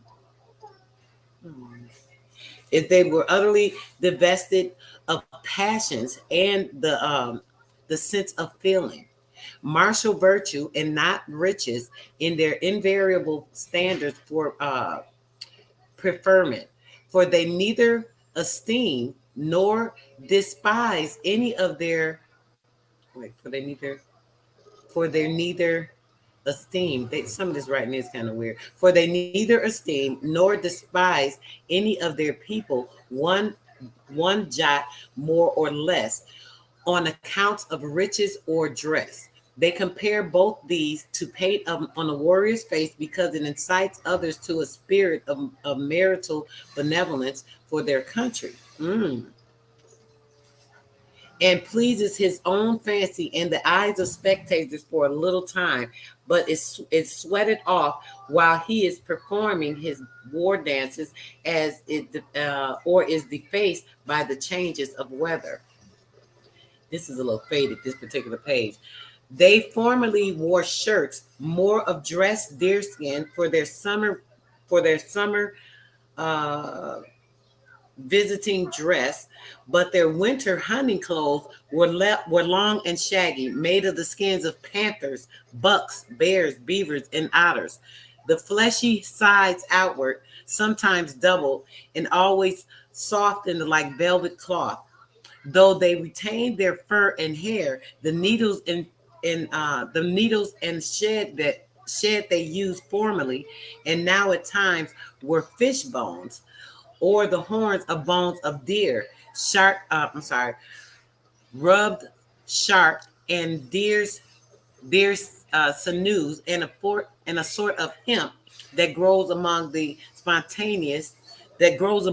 spontaneous in rich open land. The women dress consist only in a broad, softened skin or several small skins sewed together, which they wrap and tie round their waist, reaching a little below their knees in cold weather. They wrap themselves in the softened skins of buffalo calves with the wintry shag wool inward, never forgetting to anoint and tie up their hair, except in their time of mourning. The men wear for ornament and the conveniences of hunting thin deerskin boots, well smoked, that reach so high up their thighs as with their jackets to secure them from the uh, from the brambles and the bricky thickets. They sew them about 5 inches from the edges, which are formed into tassels, to which they soften fawns, trotters, and small pieces of tinkling metal, or turn turkey cock spurs. The bowls used to the like soften the like to their war pipes, with the addition of a piece of an enemy's scalp, with the tuft of long hair hanging down from the middle of them. From the middle of the stem, each of them painted red, and they still observe that old custom, only they choose bell bottoms and give a greater fond. The young Indian men and women, these talking about all these damn red men and women, through a fondness of their ancient dress, wrap a piece of cloth around them, and has a near resemblance to the old Roman toga or pretexta. 'Tis about a fathom square, bordered 7 or 8 quarters deep, to make a shining cavalier of the buin monde, and to keep out both the heat and the cold. With this frantic apparel, the red heroes swaddle themselves, the red men, when they are waddling, whooping, and prancing it away in their swarthy townhouse, or supposed Cindria, around the reputed holy fire. In a sweating condition, they will thus incommode themselves frequently for a whole night, on the same principle of pride, that the grave Spaniard's winter cloak must sweat him in summer. So basically, we're talking about all these traditions of these red men. As y'all know, they created these, the scalping, all this other weird stuff, and we're going against the tribes, and kind of create the whole new scene, and making a new theatrics for the the new America they wanted to create with the new people, and all the blending and the miscegenation, and the the black seed spreading in the land, and all that stuff. So this is kind of what they're talking about. They have a great aversion to the wearing of breeches, so they don't like pants. They saying, for to the custom they affix the idea of helplessness and effeminacy. That's a lie. I know a German of 30 years standing, chiefly among the Chickasaw Indians, a German chiefly standing among the Chickasaw Indians. Remember the Germans, the Irish, the French, they all came over. They brought these people over in the boatloads. By this time, they had, kind of whitened out the land. Who, because he kept up his breeches with a narrow piece of cloth that reached across his shoulder, is distinguished by them, as are all his countrymen, by the despicable appellative kift, takarthi, katarsh, or tide arpy. They esteem the English much more than the Germans, because our limbs, they say, are less restrained by our apparel from many exercise than theirs. The Indian women also discreetly observe that, as all the men sit down to make water in ugly breeches would exceedingly incommode them, and that if they were allowed to wear breeches, it would portion too good to their country. Okay, I think I'm gonna stop here, guys. Um, I'm gonna stop her. Enoch, peace, peace, brother. You guys, this is the book. I want you guys to finish reading this at your leisure. Take your time. We ended on page. Let me double check the page for you guys. We ended on page 8 on the dress of the Indians in America.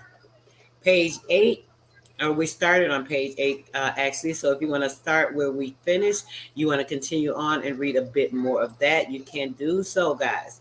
So it has been a great build. You guys have, kept me encouraged. To go, I don't like to go too much over 2 to 3 hours, but I definitely want to get a lot of this in on the one build. So I appreciate you guys. I'm knocking the microphone down, everything. I appreciate you guys so much. And yeah. Anything you want to say, brother? Any last words? You don't got to rush, but anything you got to say before we get out of here, go right ahead. I just wanted to Leave us with leave. that. I just wanted to leave people with a quote in Latin, and the quote is "Amor sui es Deus." Sui being spelled S-U-I, which means "Amor sui es Deo" means self-love is God. Like, know yourself. That's it. And it's been a pleasure building with you. I'll come through again if I have time and opportunity in the near future. Say that, Joseph. I know that's right, brother. Yes, yes, definitely, brother. I appreciate it. Thanks for the reading. I be reading so much on here sometimes. It's so nice to get somebody to help me out. It was so appreciated. Thank you so much. You're I welcome. enjoyed the conversation. I enjoyed you. If I would have started a little earlier, I wouldn't have minded you even at living more on some of the things you wanted to, speak on. I didn't mind that. It's just I want to try to get through, a couple of these as you see. Yep. So, I appreciate that as well, your insight and everything else. So thanks so much to you. And shout out to my chat. You guys know y'all every freaking thing. And that's pretty much it. Let me try to play something real quick. The Bluetooth, I didn't charge you guys, but we're going to do a little something. Let's see what the phone do for us real quick. And we're going to take it out of here after this. I'm getting ready to lay these babies down. All right, guys, here we go.